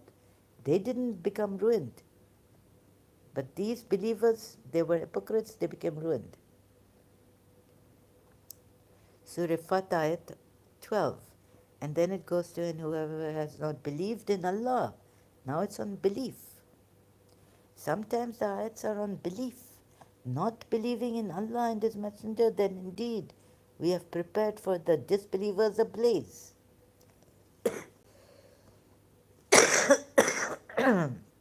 Now it's only on disbelieving. And to Allah belongs the dominion of the heavens and earth. Then what has He said? Those who remained behind will say when you set out toward the war booty to take it, let us follow you. War booty to take it, let us follow you. They even wish to change the words of Allah. Say, never will you follow us. What in Surah Munafiqun it will say that if the hypocrites come to you and ask forgiveness, but they will never come, they're arrogant, forgive them. But look what he's doing here.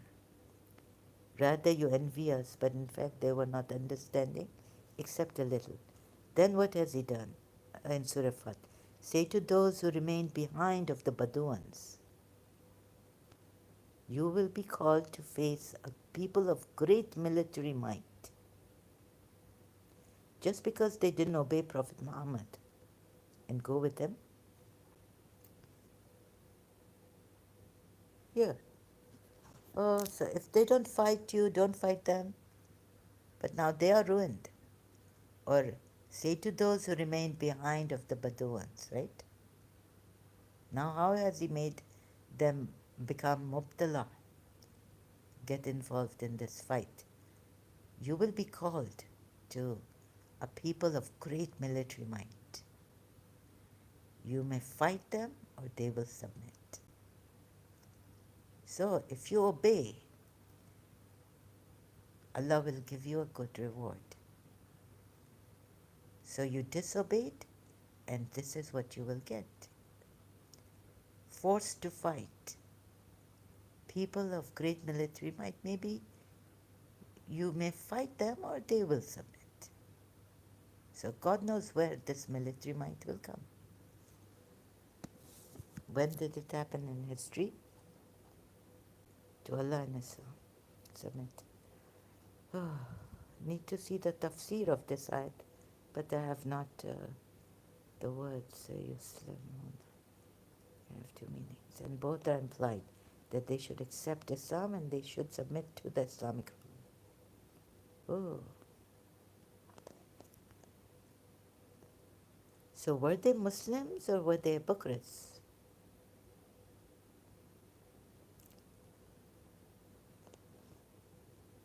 Huh? You should properly submit. You Bedouins, you did not obey Prophet Muhammad. What this? You see the contradictions, the deceptions. And you will say, oh, there it says if they don't fight you, don't fight them. If they offer peace, offer peace. Enemies of Allah. And here they didn't obey Prophet Muhammad. They were told you will fight such a great army.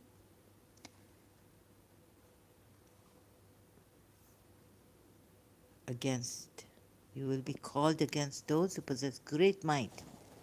What is he doing? And it's Allah. Using Allah.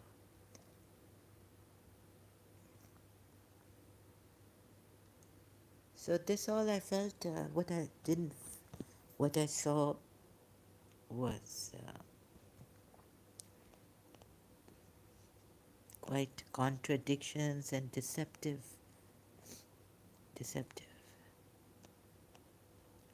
Surah Anfal.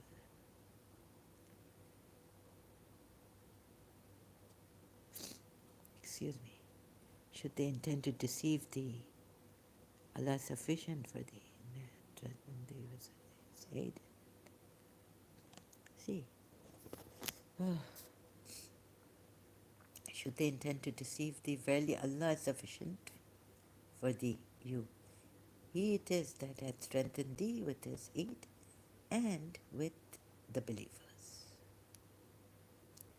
Prophet Muhammad. Like the believers, He strengthened you, Prophet, with His aid, and with the believers, He strengthened you, Prophet Muhammad.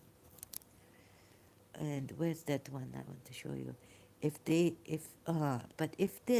enemy incline towards peace, Surah Anfal.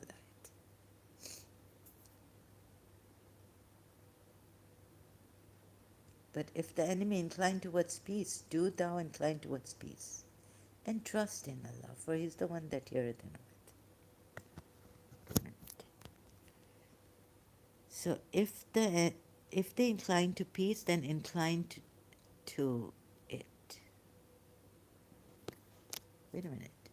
So the Bedouin said, we are busy. Surah 8 at 61. In Surah 5. See? Here it say that. There they said, Bedouins, we are busy.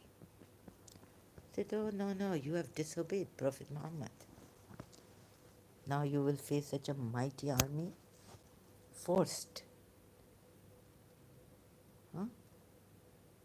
Why? He made them like face a mighty army for just not obeying Prophet Muhammad to go with them to Makkah.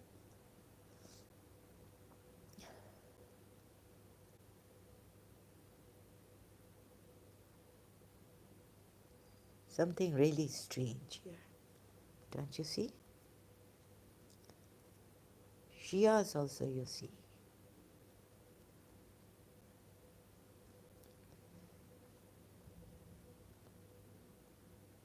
And what else do I have to correct?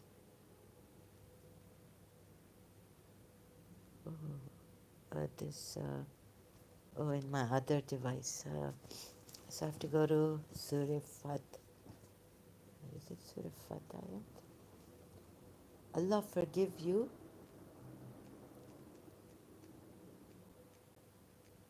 your future sins. Present, past, future. Quran. May Allah forgive you for your preceded you. Follow. Complete His favor upon you. Given you, O Muhammad. Surah 48, Ayat 2. Okay, let me go to Surah 48, Ayat.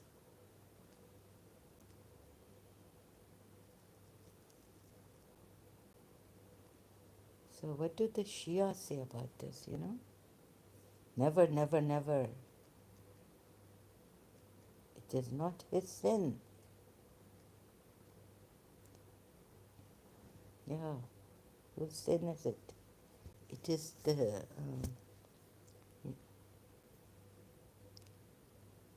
go to discussion.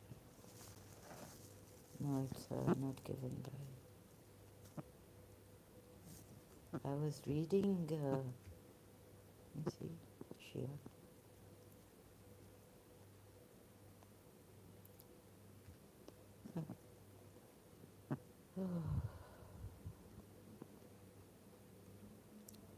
Tafsir. Sayyid Muhammad Rizvi. Sayyid. So continuing with his weekly Wednesday lecture series, Hujjatul Islam Maulana Sayyid Muhammad Rizvi delivers the second in a series of lectures examining Surah Fat of the Holy Quran. Oh, there's no, I can't find it.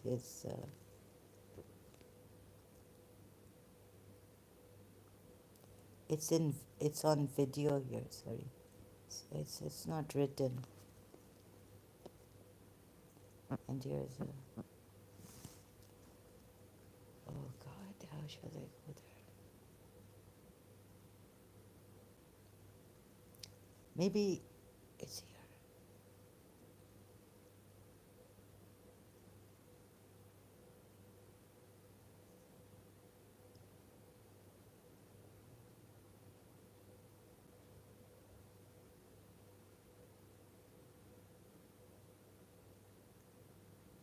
Manifest Triumph.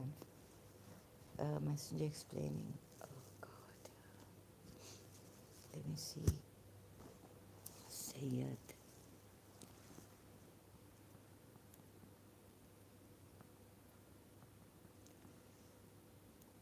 Sorry, I can't see any comments here.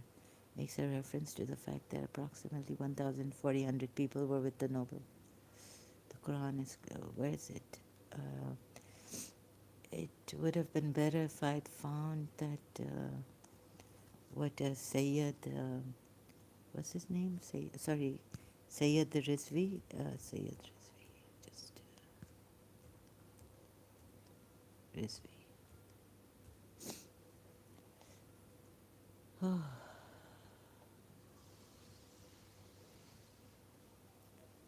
No, it's come in video here.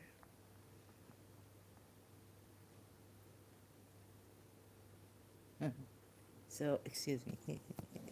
It's quite strange. Wait, let me see this. This is about Sayyid Muhammad Rizvi.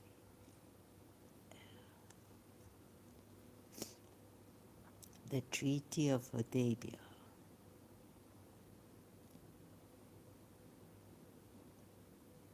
Oh, this is shiachat.com.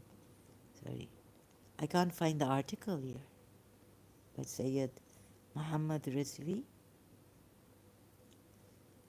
Oh no. Okay. So what happens is, okay, so it's,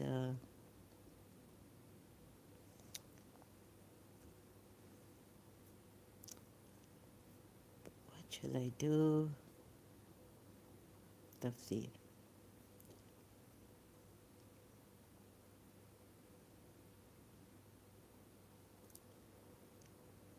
General. I've granted you a triumph.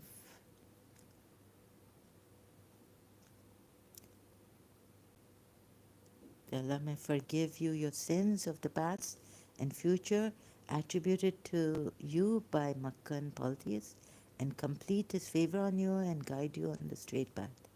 And that Allah may help you with the invincible succor. Quranic exegetes disagree on the interpretation of a manifest triumph. Some of them, example Alusi Abu al-Futu, Allama Tabatabai, and Faith Qashani, attributed to the Treaty of Hudaybiyah, and some others, example Sheikh Tusi, Zamakhshari, and Fakhr Razi, regarded as related to the conquest of Makkah, and all of them have substantiated their views with certain traditions. Sorry, excuse me. Sorry. Excuse me, not well. So, the significance of the Treaty of Hudaybiyah lies in the fact that it served as a prelude to the conquest of Makkah and its ensuing remarkable triumphs. Look, I've got to put this on the screen, show you this. I can't put it on the screen, but show you like this. Furthermore, to that time, polytheists solely entertained thoughts regarding Muslims, perdition, and did not recognize their position. Nonetheless, following the Treaty of Hudaybiyah, they recognized Muslims, and such recognition served as a great triumph in the socio-political scene, the manifest triumph.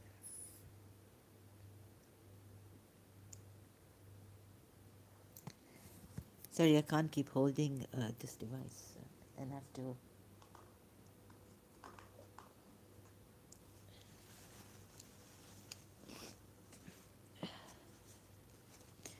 So, a messenger explaining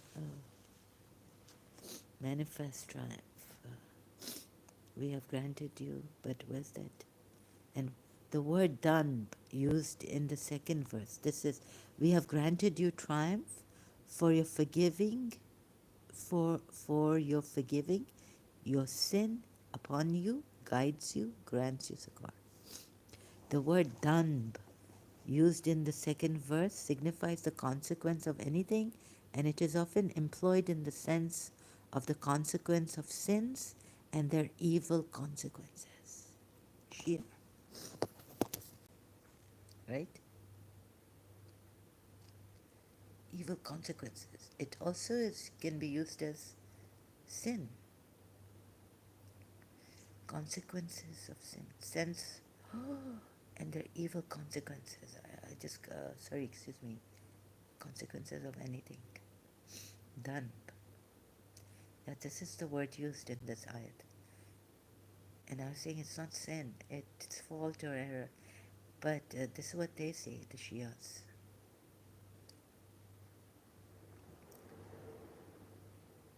Considering, so any truth-seeking move is indubitably undesirable to those in error, considering the call as sin, and bring about diverse problems, concerns, persecutions, false accusations, conspiracies, and rumors against the callers. Imam Rida says to polytheists, nobody was on a par with the noble prophet in terms of the burden of sins, since he struggled against idolatry, but polytheists worshipped 300, oh goodness. Any truth seek, where's Imam Rada? So where was I? Worship 300. And however, upon the conquest of Makkah and the decisive triumph of the noble Prophet and Muslims, all the faults remained concealed. Hmm? Let me read this again. As consequences, such sins were imaginative rather than actual. Imaginative rather than actual. Thus, regarded by polytheists and idolaters, it is worthy of note that the direction of prayers changed to that of Kaaba, in the second following Hijrah, and the noble Prophet migration from Makkah to Medina. Furthermore, the Treaty of Hudaybiyah was concluded in the 6th year and the conquest of Makkah occurred in the 8th year, when the promise to the completion of the most exalted divine favors in future was proclaimed. However, it was on the noble Prophet's farewell pilgrimage, Hajjat Hajjat al-Wida, Hajjat al-Wida, that the promise was actualized through his announcement of Ali as the Imam, saying, this, wait a minute, first, let's come to this. Please explain what this done. But the polytheists didn't say this. Allah said, may Allah. And what are they? Messenger explain. The, that Allah may forgive your sins upon we have granted you triumph for your forgiving your sin upon you. What this? Sorry, excuse me, I don't understand how they put it here. The Shias, the noble Prophet of Islam is addressed. Consider the word. We have granted you triumph for forgiving your sin upon you, guides you, grants you succor. Any truth seeking? I have to understand this. I'm not able to comprehend this properly. The polytheists, no. Imam Rida says, the 8th Imam of the 12 Shias, to polytheists nobody was on a par with the noble Prophet in terms of the burden of sins, since he struggled against idolatry, right? He struggled against idolatry. But polytheists worship 360 idols, perhaps because the year has 365 days, 64, 65, and 60 idols prior to the conquest of Makkah. Oh, poor Prophet had to struggle like that. However, upon the conquest of Makkah and the decisive triumph of the noble Prophet and the Muslims, all the faults remained concealed. As a consequence, such sins were imaginative. So Allah, excuse me, here Allah is telling him what is going on here. Shias, I think I have cognitive dissonance. So I think I should open multilingual Quran now. And go to Surah Fat. Just a minute, please. Oh, goodness, Shakir. Such sins were imaginative. Surah Fat ayat 48.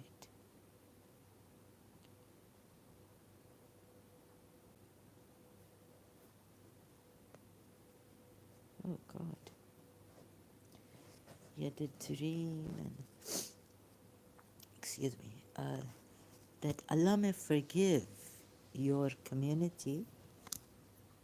It doesn't say your community, but anyway, Shakir puts it like this, and that Allah may forgive your community the past faults and those to follow, and complete His favor to you, and keep you on the right way.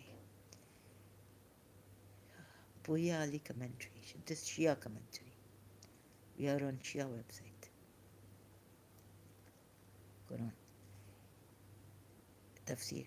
Even if even a fleeting thought crosses the mind at the mention of sinning and being forgiven, to connect it with the conduct of the Holy Prophet, it must be condemned as the worst form of blasphemy. Oh my goodness, that we die. Okay. I mean, we are, in the light of what has been written in the commentary of several verses so far studied, the sublime, superior, most, and infallible nature of the Holy Prophets, being rules out any possibility, however far-fetched, although Allah is saying it, far-fetched, of laying a sinful act on his doorstep. How funny you are, Shaz. In addition to other verses, call to memory how you have been deceived, particularly the commentary of the following verses. Surah Fatah 6 and 7, Surah Baqarah, it goes on. You see this, right? In the commentary of Moment, Surah verse 55, Surah Moment, the issue of sinning and forgiveness has been thoroughly discussed. The idea of attributing sinning to the Holy Prophet is unthinkable. It is blasphemous. So, this Prophet with the outlandish conjecture, slender of the Holy Prophet. After all, he was a human being. It was natural for him to make mistakes. He is accusing Allah of making those mistakes.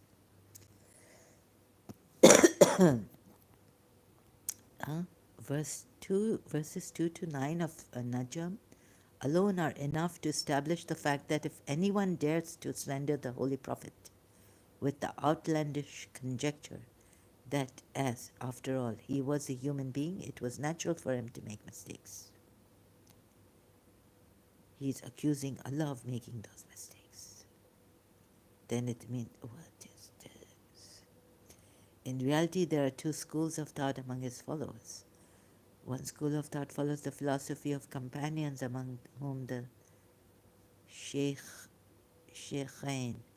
the first and the second caliph, Abu Sufyan and son Muawiyah, were very active in giving currency to the theory of Muhammad was a man like unto us, which created so much confusion about the personality of the Holy Prophet that a large number of Muslims, oh goodness, and the point of view of the followers, and this and that, what is this, and interpret the sins of those who opposed the Holy Prophet but afterwards embraced Islam, and the sins of those who would in future oppose the religion of Allah but might become Muslims would be forgiven, as also mentioned in Surah Zumar ayat 35, for the completion of Allah's favor.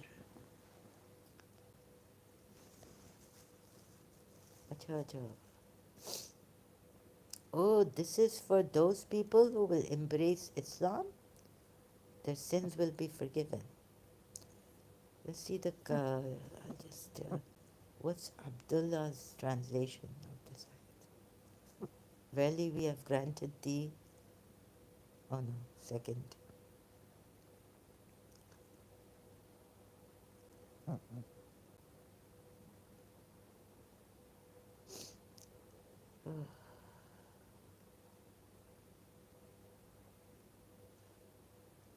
That Allah may forgive thee thy faults of the past, thee.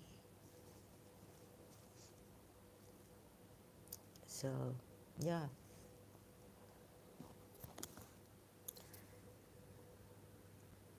Hello, Allah is saying to someone that he will forgive thee, you, your faults of the past, and those to follow. Fulfill his favor to thee and guide you on the straight way. Oh yes, but guide you on the straight way would be that this is someone other than Prophet Muhammad, right? So yeah, this is not Prophet Muhammad. This is the ones who will follow later maybe. God knows how Allah has put it. Allah only knows. But they got it. And the Shias got it and the Sunnis also got it. So sinning, being forgiven, to connect it with the conduct of the yes. To connect it with the conduct of the Prophet? No. So this is about those who will follow Surah Zumar ayat. Yeah, Allah will wipe out. Yeah, this is for the, sorry, this is, let me correct myself. Now I understand. This is so that Allah may guide you on the straight way. So this is like a connection. This is like Allah is telling them that Allah may forgive you your faults of the past and those to follow. Even those to follow. Like, so what they mean, they have understood by this, the Shias, and that the future for the unbelievers who will become believers. So this is, they will even be forgiven as soon as they become believers. So then we come to Surah Zumarayat, right? Okay, now I got it. So the Shia Tafsir, they explained. So Surah Zumar, Ayat 35. At least in this, and so, see this is what, so, excuse me, I'm, I don't know if this is really what kind of flu this is. It was terrible. That Allah may remove from them the worst of what they did. Remove, just like, yeah. So once you become a believer, Allah will cover your faults. You were a terrible, your worst of deeds will be forgiven, yeah. So it comes to Surah Zumar. Now tell me, is this fair? Only for believing, huh?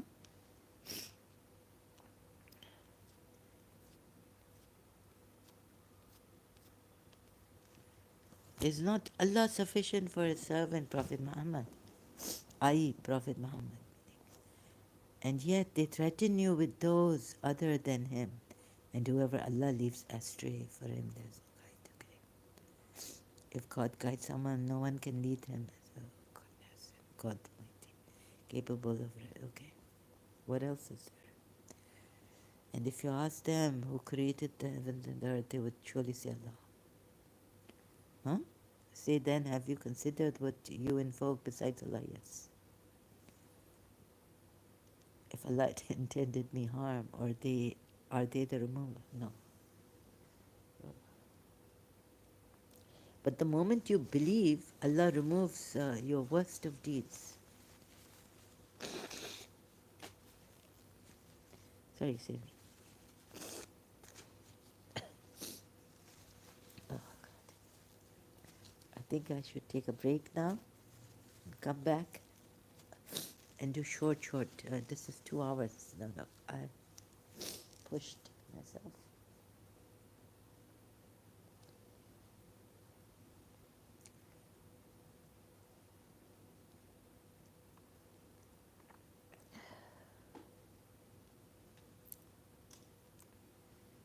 So,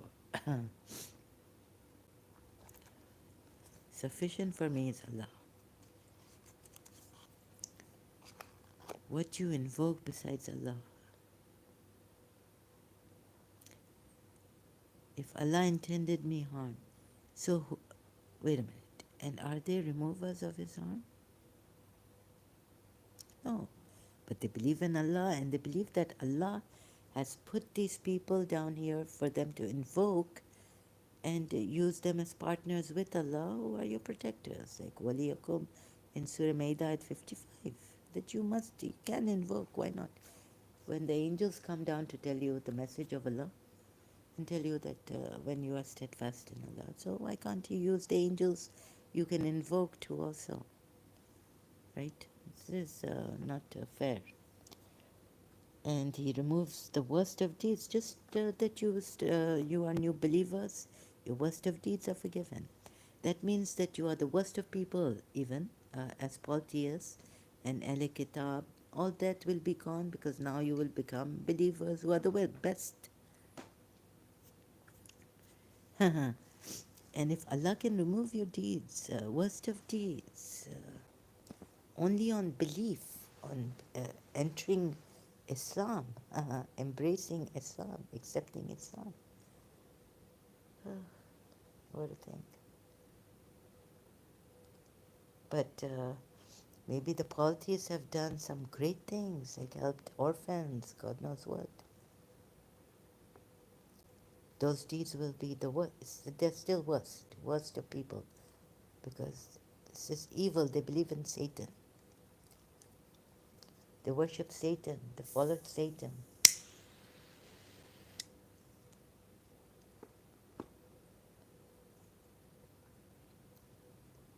See, this religion, uh, let, okay, let me not, should I? No, I don't want to,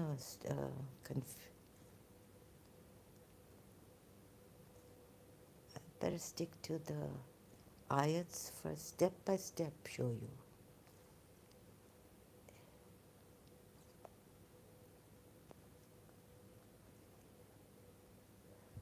Sufficient for me is Allah. Hmm. So now he has said sufficient for me is Allah here. There again, who is sufficient for him?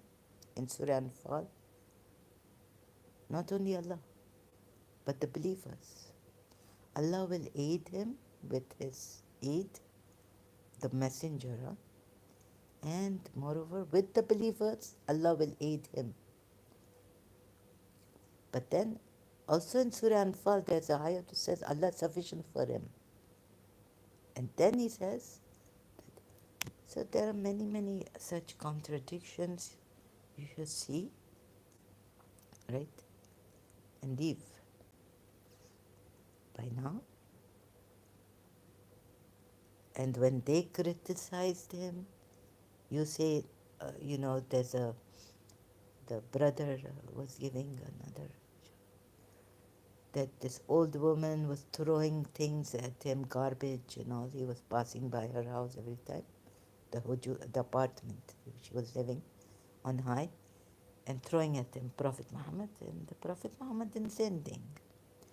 But that's, that hadith, let me find it now. Old woman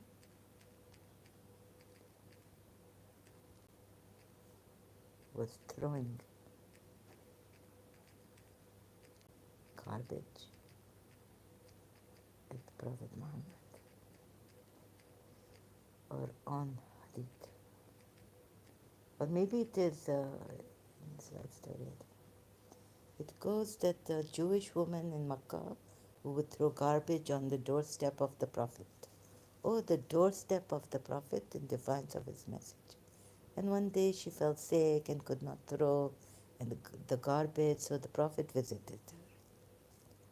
Is it true that someone threw trash?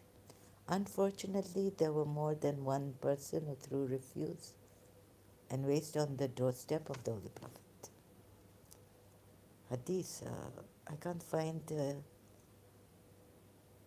story of the lady. Hadith, where's the number? Sahih Bukhari.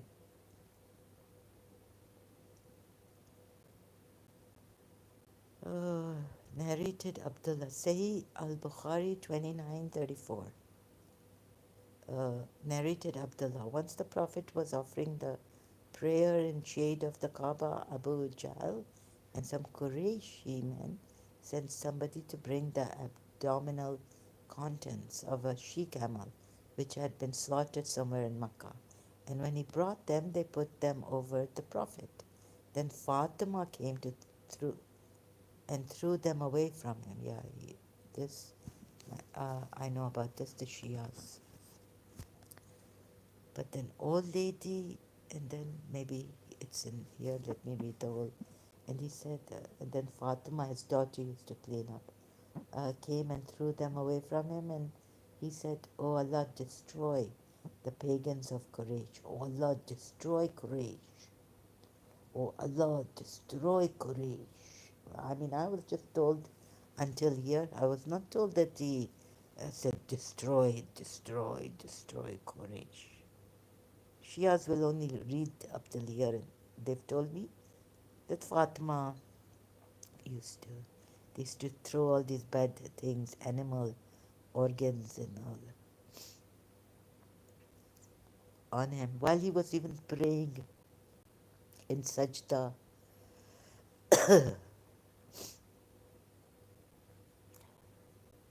And then what happened? Oh, oh Quraysh, oh Allah, destroy the Quraysh. Naming especially Abu Jahl bin Hisham, Utbah bin Rabia, Shayba bin Rabia, Al-Walid bin Utbah, Ubay bin Khalaf, Uqba bin Abi Mit. The narrator Abdullah added, I saw them all killed and thrown in the Badr well. Killed. That means Allah killed them. That means Allah killed them? So, he sent, what this? What deception? Please, brothers. One brother from Sharjah also saying, how great the Prophet was. Ah, YouTuber. Hmm? Wait a minute. Oh my goodness. All of them, I saw them killed. Killed or dead? No, it does say killed. But I don't know Arabic, right? So I haven't really translation. Oh my goodness.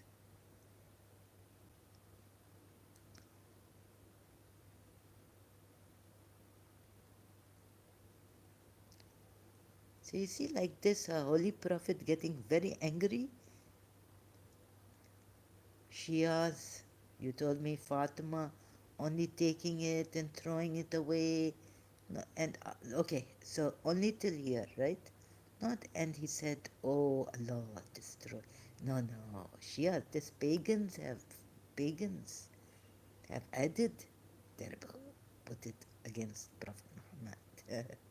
Now, what would Brother Sharjah power ah, on YouTube? YouTuber? I saw them all killed, not dead, like just dead, fall dead. Killed and thrown into the Badr well. Who did it? Investigate. Let me see, killed. I'll just have to translate, see if the translation a little bit. So this is one hadith, and it doesn't say Sahih or anything here. I don't get the grade, I don't know why. Translate, please.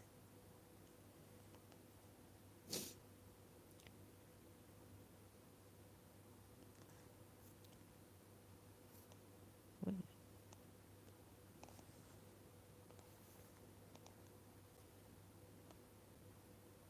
okay. Translator.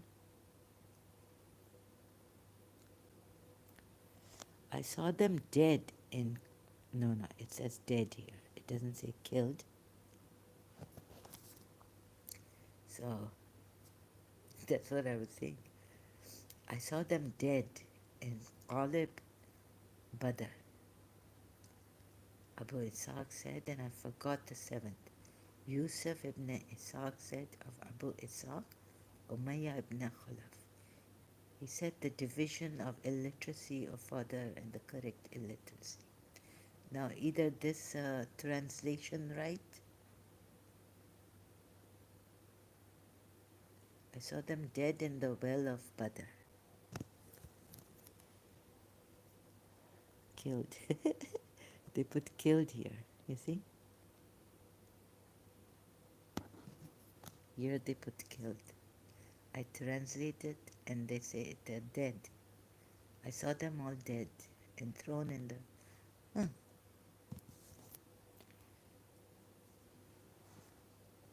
This very, very Ooh. So you see now, your prophet like this, now they say, I saw them dead. All of them dead. right? Oh, this is very, very suspicious.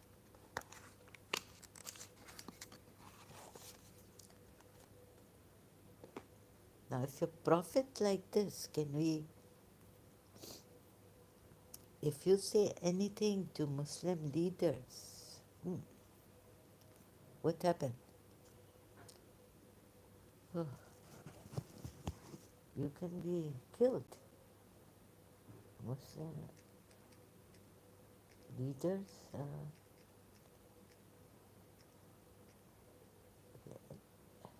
against, let me, if anyone say anything, Muslim leaders, you die.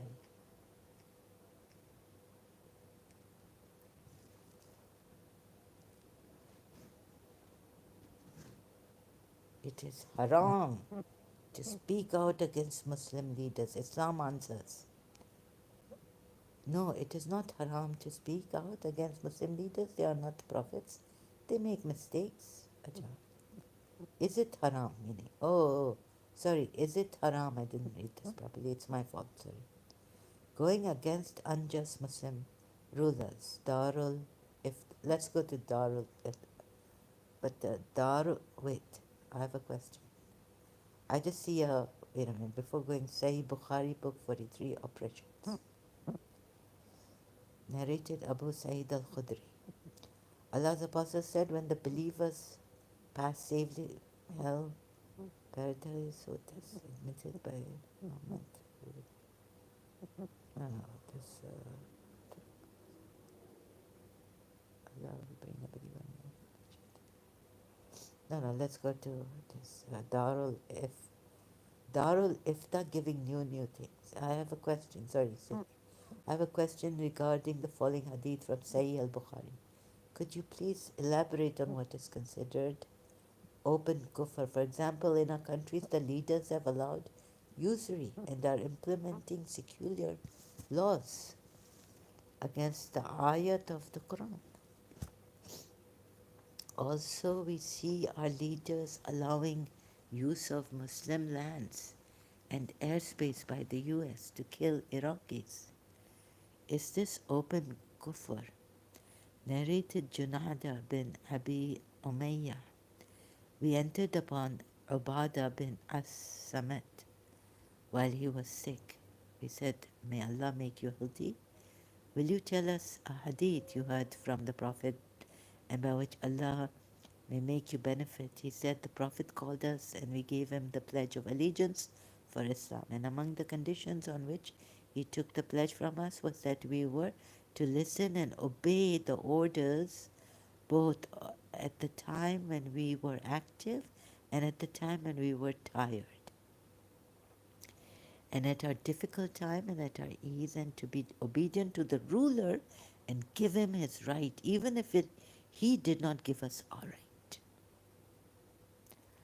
And not to fight against him unless we noticed him having open kufr, for which you would have a proof with us from Allah. Excuse me. Answer. Okay, congestion. I have to. Just a minute, please.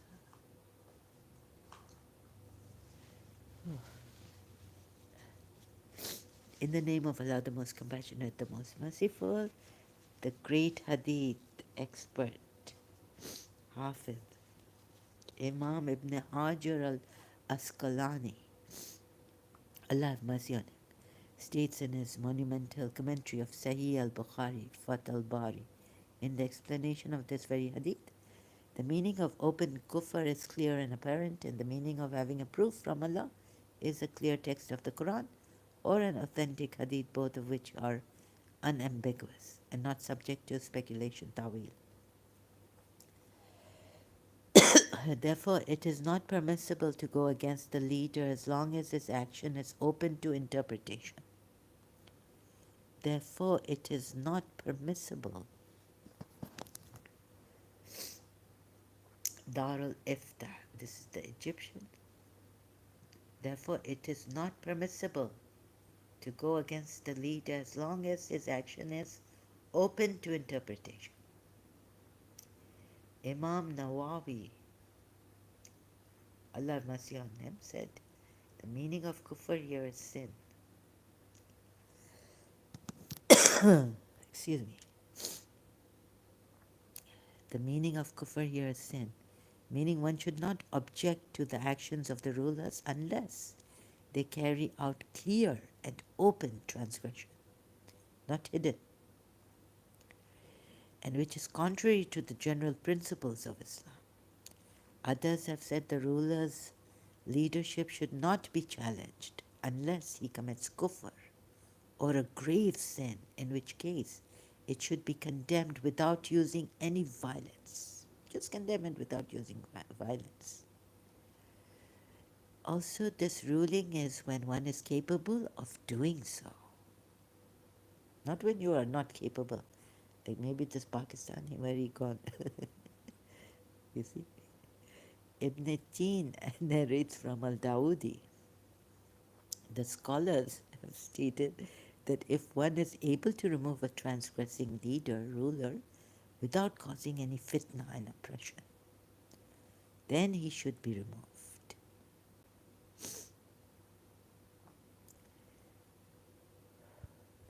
Then he should be removed. Otherwise, it is necessary to be patient. Persevere patiently. So you are not going with your religious scholars and your Islam. This is enough. Thank God, the God give me, or whoever divine, that there's a way. And with Arab rulers, you take away, right?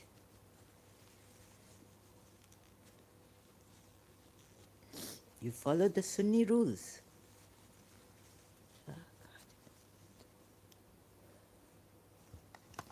Be wise, sensible. See, the Pakistani could have gotten himself into trouble.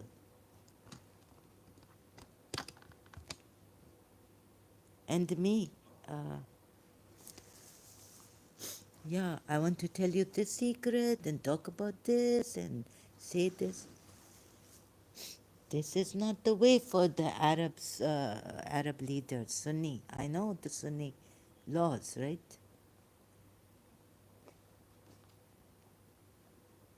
Muslim, Sunni Muslim leaders. You cannot talk like this. See, here. And you want me to get into trouble because you couldn't do it the other way?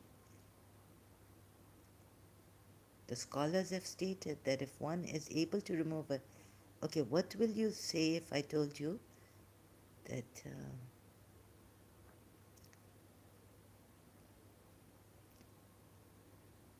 no. From the above excerpt of Imam Ibn Hajar, it becomes clear that there are certain conditions and guidelines in order to challenge a transgressing authority. The kufr mentioned in the hadith must be something which is absolute and crystal clear. If it is open to interpretation, then to challenge authority would not be permissible. So save your life and save my life would not be permissible. Of course, this I will not do, right? I won't go against the Sunni law.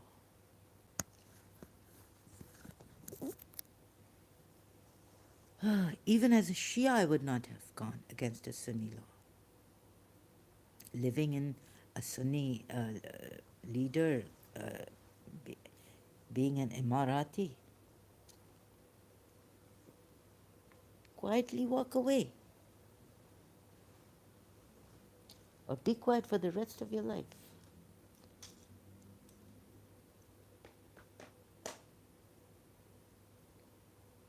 So you want me to get, you see this, how this clever Pakistani, he want me to get into trouble with the UAE? If not because I'm talking academically and all this, although my feelings involved, I can call spade a spade. Oh, so from the above, thank goodness I read this out. If one is unable to challenge the ruler in the above manner, then it would be necessary to be patient. Yeah, come and give me.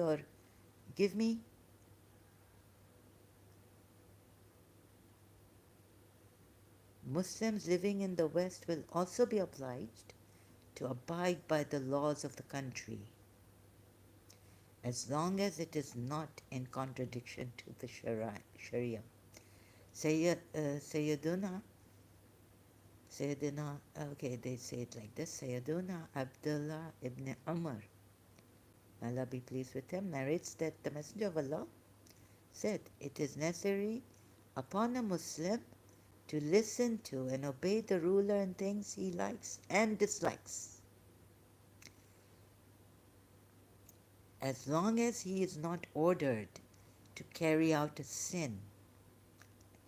If he is commanded to commit a sin, then there is no adherence and obedience. Sunan Tirmidhi. Therefore, it is necessary on us that we abide by the laws of the country we live in, regardless of the nature of the law.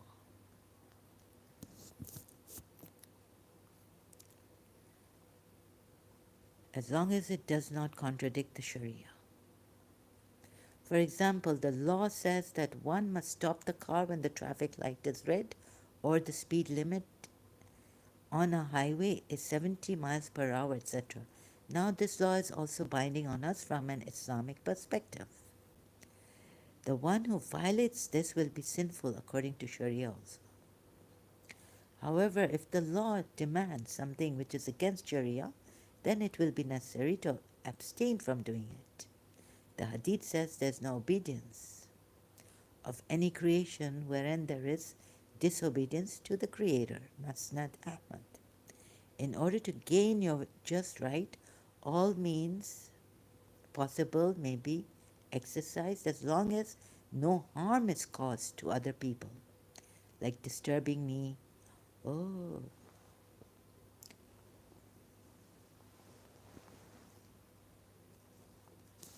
using my live stream.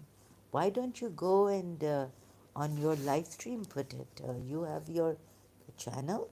Go and put what you think about the UAE president. Why get me involved here and disturb me? Very clever, Pakistani.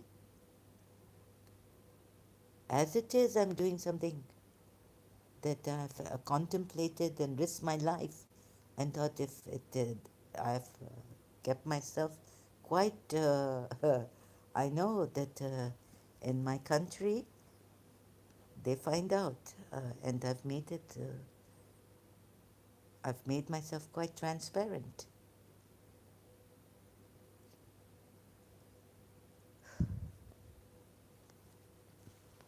And I've said if they want to execute me, they execute me.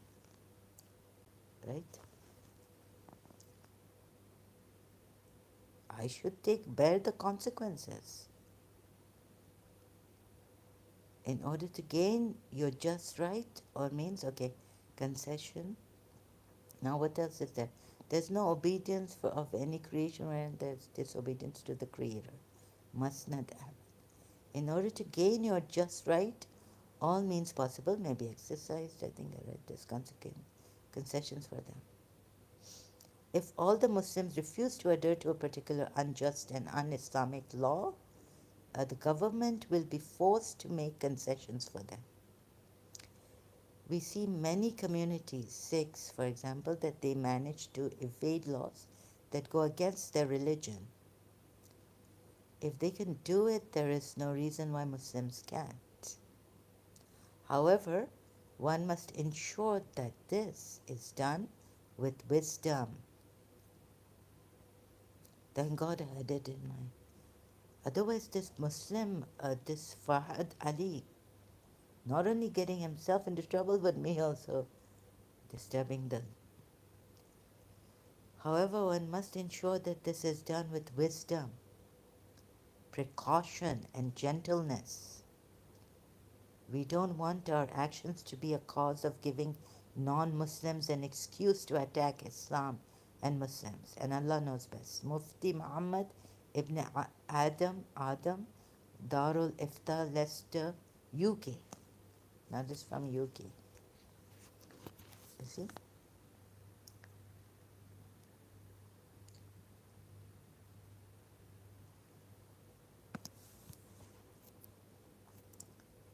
So it shows that this person was very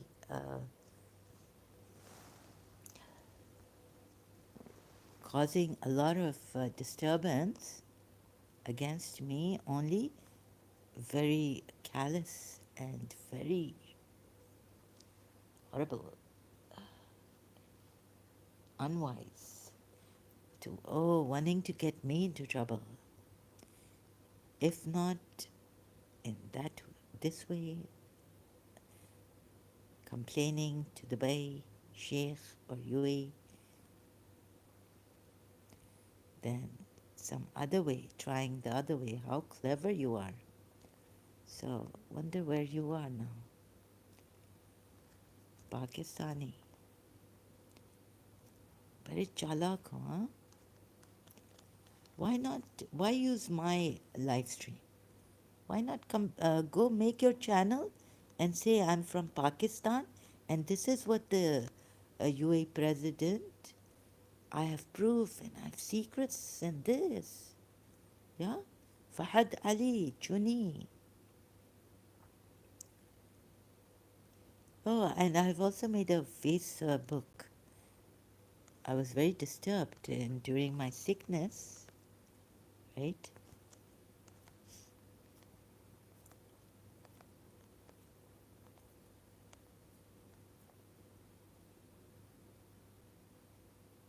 Because the enemy wants to incite us, I have to say this part too.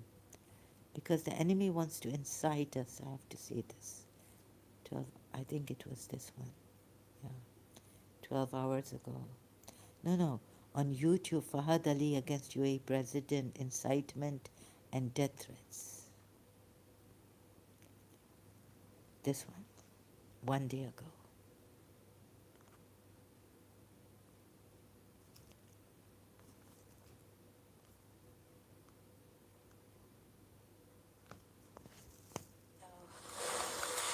Okay, on YouTube, my mind is working overtime.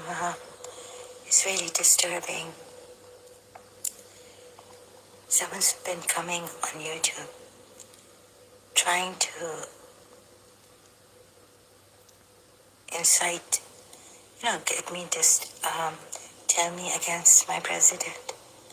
And my mind in the state condition. Okay, was it too loud? Sorry if it was too loud. Because I have the screencasting thing still with that orientated with that. So, if the president, if, this way coming, what is the use of this already? You would only disturb me as I'm already disturbed by all this? It was my religion. It still is painful. I was a Shia. Do you think it's easy at this age, or even 6, 7 years ago? I did this. I'm still in pain. I can't afford to do this. But this is my passion. My garbage is, I should be, doing something like cleaning up this dust. I'm doing this. I can only, when I do this, I can't do anything else much. Not much. So, and this is it. I thought it's, no, I will not believe in this prophet. And I have to help the people come out of it. It's for their good. And if they want to kill me, they can execute me here. But I will not become a Muslim and I'm not going to.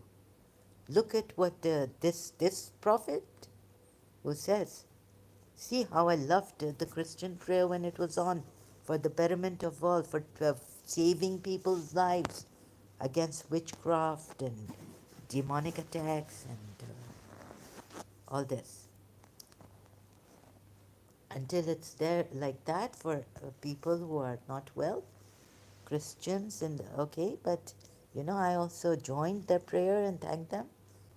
But if you're going to curse someone because of their belief, and this Allah is going to say, like He said in Surah 4, this was another good reason to leave this religion.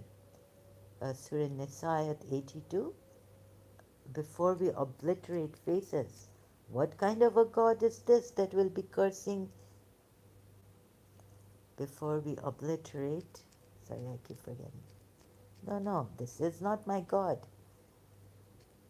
And you see, to give you fear, I just didn't like in my childhood, even, or when did I realize that I don't like people scaring others.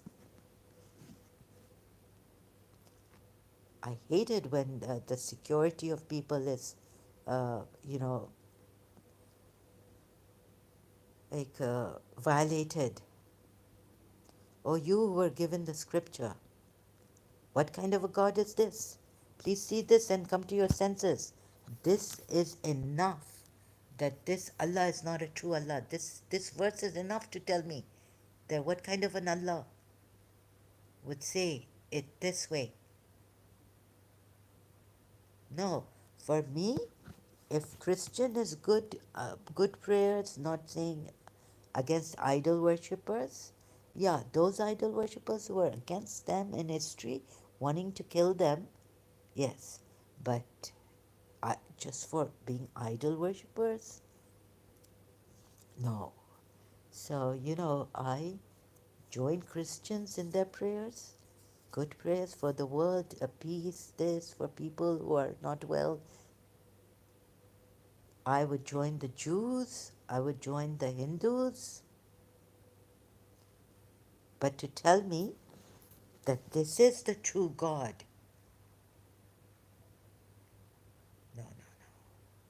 I have to tell you, this is not the true God. I will never ever believe in this God because I believe in love. I believe in not being fearful of Allah. And what I found listening to the prayers, Christian prayers on YouTube, desperate this time. Timothy, this is the Allah. This is the true God. I mean, a true God will give you this kind of a verse. Not that I'm a Christian, but I'm just saying, like this verse I love in Timothy. All right, 2 Timothy 1 verse 7. I keep telling you this. No, Allah should give you fear. For God hath not given us the spirit of fear, but of power, and of love, and of a sound mind. I love this. And this sound mind will give you the discipline. Once you get a sound mind, see, some translate it as SASV, discipline. Result of a calm mind, well balanced mind, self control, all will come with the soundness of judgment. God gives you that. And God has given you the Spirit. So you should realize, I mean, this verse I really admire. Not that I'm Christian. So you see, my heart could not accept anymore what I saw. My God cannot be. I have to leave then Imam Hussein. I've questioned Imam Hussein. I've questioned Imam Zain al-Abidin. So if you're going to tell me that, oh, you're hurting me because you're questioning, you have criticized Prophet Muhammad, think of me as a Shia. I had to question Imam Hussein, Imam Zain al-Abidin. The Sunnis have what? Are the Sahabas? Yes, al-Mu'mineen. But what Imam Hussein, we are told, gave his all, his pieces. Yes, Umar bin Khattab, in the message I see that his parents were sacrificed for Islam. His parents sacrificed their lives for Islam. I think that I saw in the Message movie. But what the Shias, like I had to go through against and put a stone of a heart that until now it's hurting me to see and go through this again and again. I don't know what madness in me to be hurting again and again and feeling angry and all this and in shock. Maybe because of my condition too. I don't know how many years it's going to take me to accept what I see here and share with you and trying to help the Muslims leave this at the cost of my life. Also, so this I really do passionately believe in now, that you must leave Islam. But it's, I'm saying, I'm giving you the best advice as I see it. It's up to you whether you want to leave it or not. And in my opinion, the worst of people will be in this.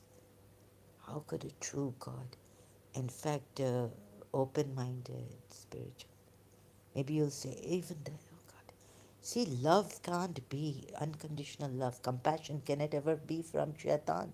You know what compassion is? Allah, that's why gave respite to Pharaoh, to Shaitan, because he says he's compassionate, he's merciful.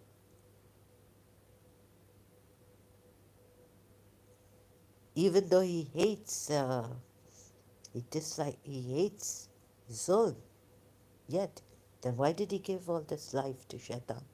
Time, respite, to mislead others. I'm not saying mislead others, but my true God would never do that, right? So to have love, compassion for all, humanity comes first, not religion, not even culture. Humanity comes first. And to see this, and against the Jews, what he's done also, and this ayat, that Allah says there's no compulsion in religion. Then he says here, O you who were given the scripture, I can't read properly, so I'll just put this device down, read it. O you who are given the scripture, believe in what we have sent down. That means to Prophet Muhammad now. And that is now what you call it, cancelled, abrogated verse. Surah 2, ayat 62, and the same kind of verse in another surah. Confirming that which is with you before we obliterate faces and turn them toward their backs, or curse them as we curse the Sabbath breakers. Now there's no battle. Now it's just for not believing in what has come to Prophet Muhammad. Allah says he would do this. And he's not going to forgive them even after death. Even after killing them and obliterating the faces, cursing them, or turning them on their backs.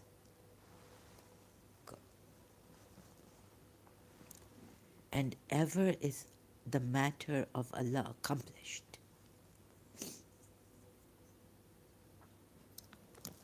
I think a true religious person would never do this. If you see Christians doing their thing peacefully, wish them well, pray for them, wish them good, join them, Jews, join them, Jews doing good, join them. But to say this,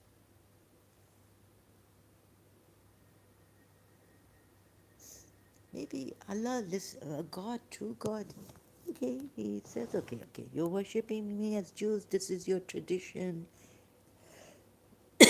As long as you don't harm anyone, killing people because their religion is different, and out of defense and for just cause, okay. But but not because their religion is different, because they didn't believe in this.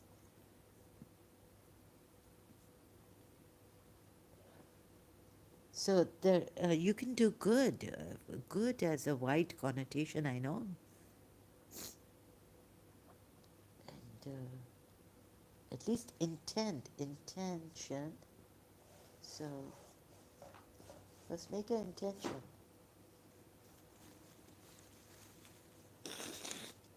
Sorry, excuse me. Ah, sorry, I'm still. I should have taken a break. I should have ended the live stream, sorry. So, good, meaning wishing well for the other, progress, peace. That's good, right? What is beneficial for the other. Maybe they say, but what is, life is sacred, right? So not taking lives for religion because they have a different religion. Okay, at least this is good, right? Not taking lives because they have a different religion. They worship God in their own way, thinking Christ is God. And okay, they may not like heathens and what you might call it, idol worshippers, but they don't go killing them or fighting with them.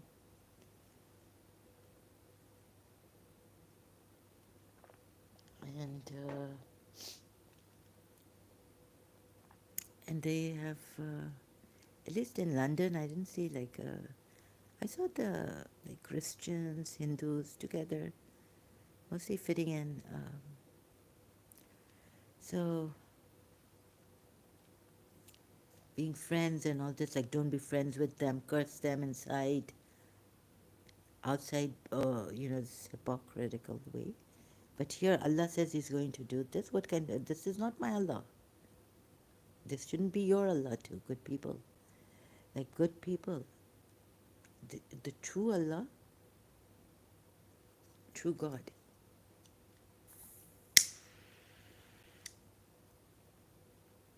And I've told the Jews also up against, like, what is this Old Testament that God is jealous and God doesn't want you to worship Baal or Baal or what's he called? Other idols and all this. Or make images. But you see how the Jews have changed over the years? But if they remain like that, then they could have gone on with that exodus, killing idol worshippers. So good is that life is sacred and not to take lives and not to, the true God would not punish you just because you worship Him in a different way or in a stone or in a rock, you see, whatever. Although His worth is beyond the rock, but how small is an atom? And what a big effect it has, right? An atom. How small is an atom? You say, oh my God, can't be this small. But the smallest thing can have a very big effect. Like the way Abraham, it's old stuff, like the star. This can't be my God. What if, how big is an atom size? That you can't even see it.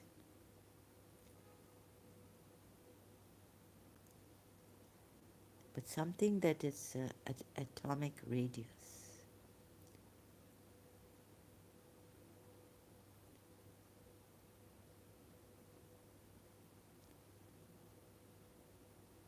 You need something to see it.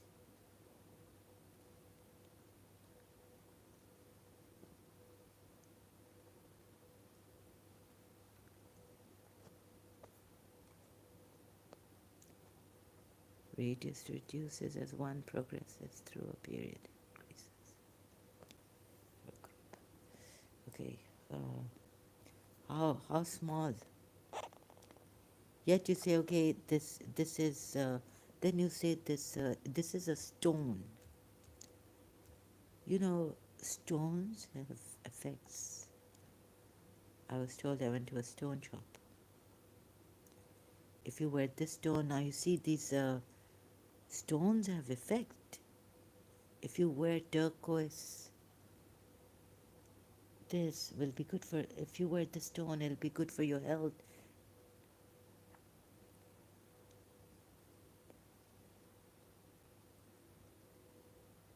So why aren't, in Islam, for example, why aren't men allowed to wear gold, you know? Why aren't men allowed? So meaning that even though it's material and it can be seen, and I'm talking about an unseen atom which has great effect. Even one grain of sand, the Hindu was saying, Vida, Swami Vida is a whole world in it. But and what is pure potentiality, Doctor, in us, Dr. Deepak Chopra? So why aren't men allowed to wear gold in Islam and silk? Oh, during the time of Prophet Muhammad, gold was often associated with extravagance, arrogance, and social status. The prohibition of gold for men may have been intended to discourage these negative qualities and promote humility and modesty among believers. But the women can wear gold.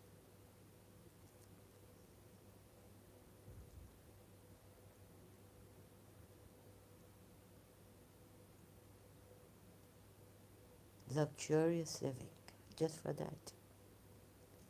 It is not permissible for men to wear anything made of gold, whether it is a watch, a ring, or anything else. That is because of the report narrated by Abu Dawud. Bad for men. It's bad. Rather, they are like tools or gadgets. Want to know? Okay, I've gone to, sorry, I don't realize this, islamqa.info.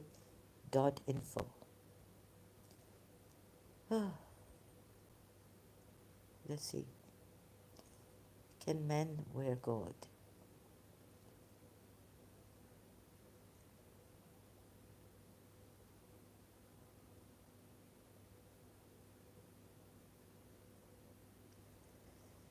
With regard to gold rings, they are haram for men according to scholarly consensus. The same applies, part gold, part silver, highly, lightly plated. It is haram because of the general meaning of the hadith concerning the two are haram for males.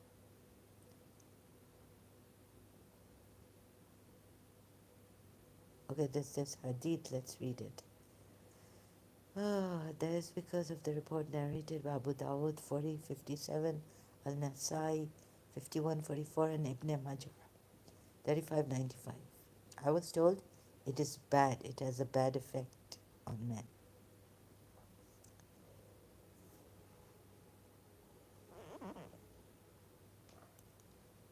Right? But let's see. From Ali ibn Abu Talib, according to which the Prophet took a piece of silk in his right hand and some gold in his left. Then he said, "These two are haram for the men of my ummah." Why? Classed as Sahih by Albani and then Sahih Abi Dawud. Al-Nawawi, may Allah have mercy on him, said in Sharah Muslim 14/32. With regard to gold rings, they are haram for men according to, because they are not good. They don't have a good effect. Permissible.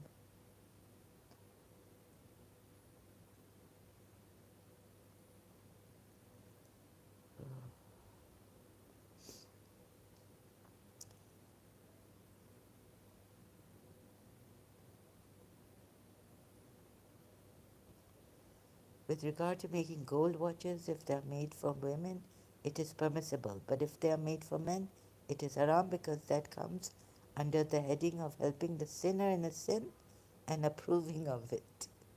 And Allah says, help you one another in al-bir, at-taqwa,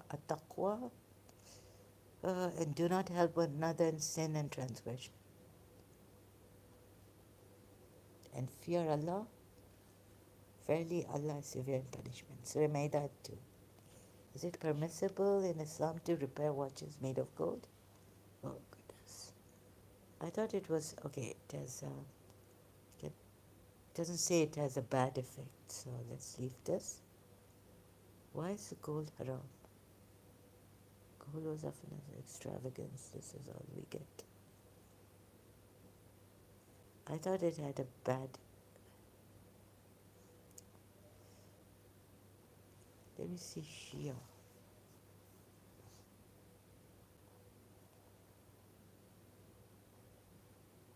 Why is wearing gold bad for men's health according to Islam? Quora.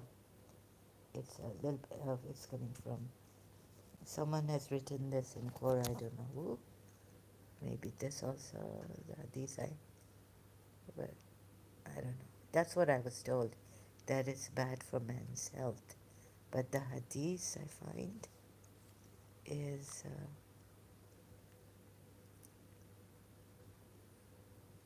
in here. Oh God, sorry I can't.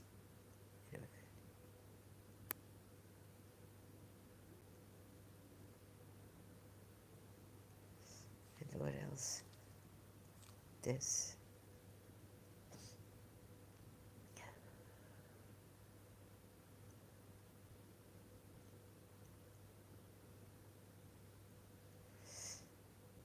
alromaids.com. It's associated with extravagance, arrogance, and social status. Oh.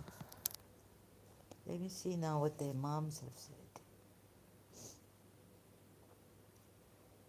Oh.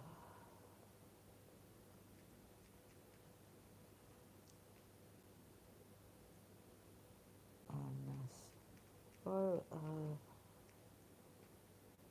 Hajar Aswad, Imams of stones. Islamic benefits of rings and stones. Keeping Asad. Look at this.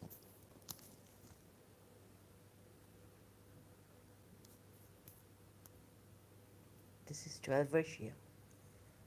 Ah, it's doing all these very good things for you, repelling evil eye, keeping away jealousy, envy, has jealousy and envy, giving you risk, increasing you in spiritual connection. Now the Imams have said this, the progeny, gemstones in Islam.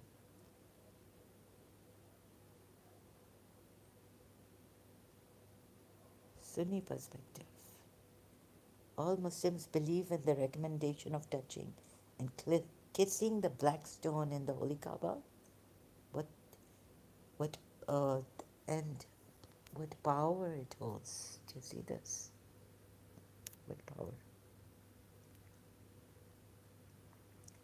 Sheikh-al-Salami.org.au.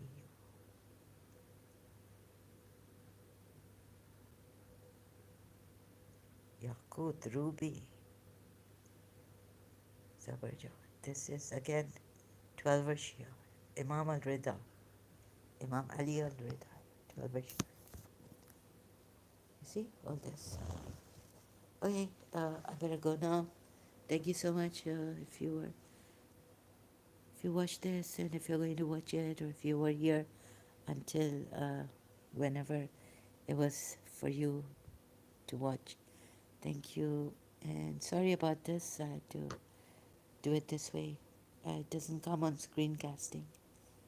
And thank you for being here. I really appreciate it.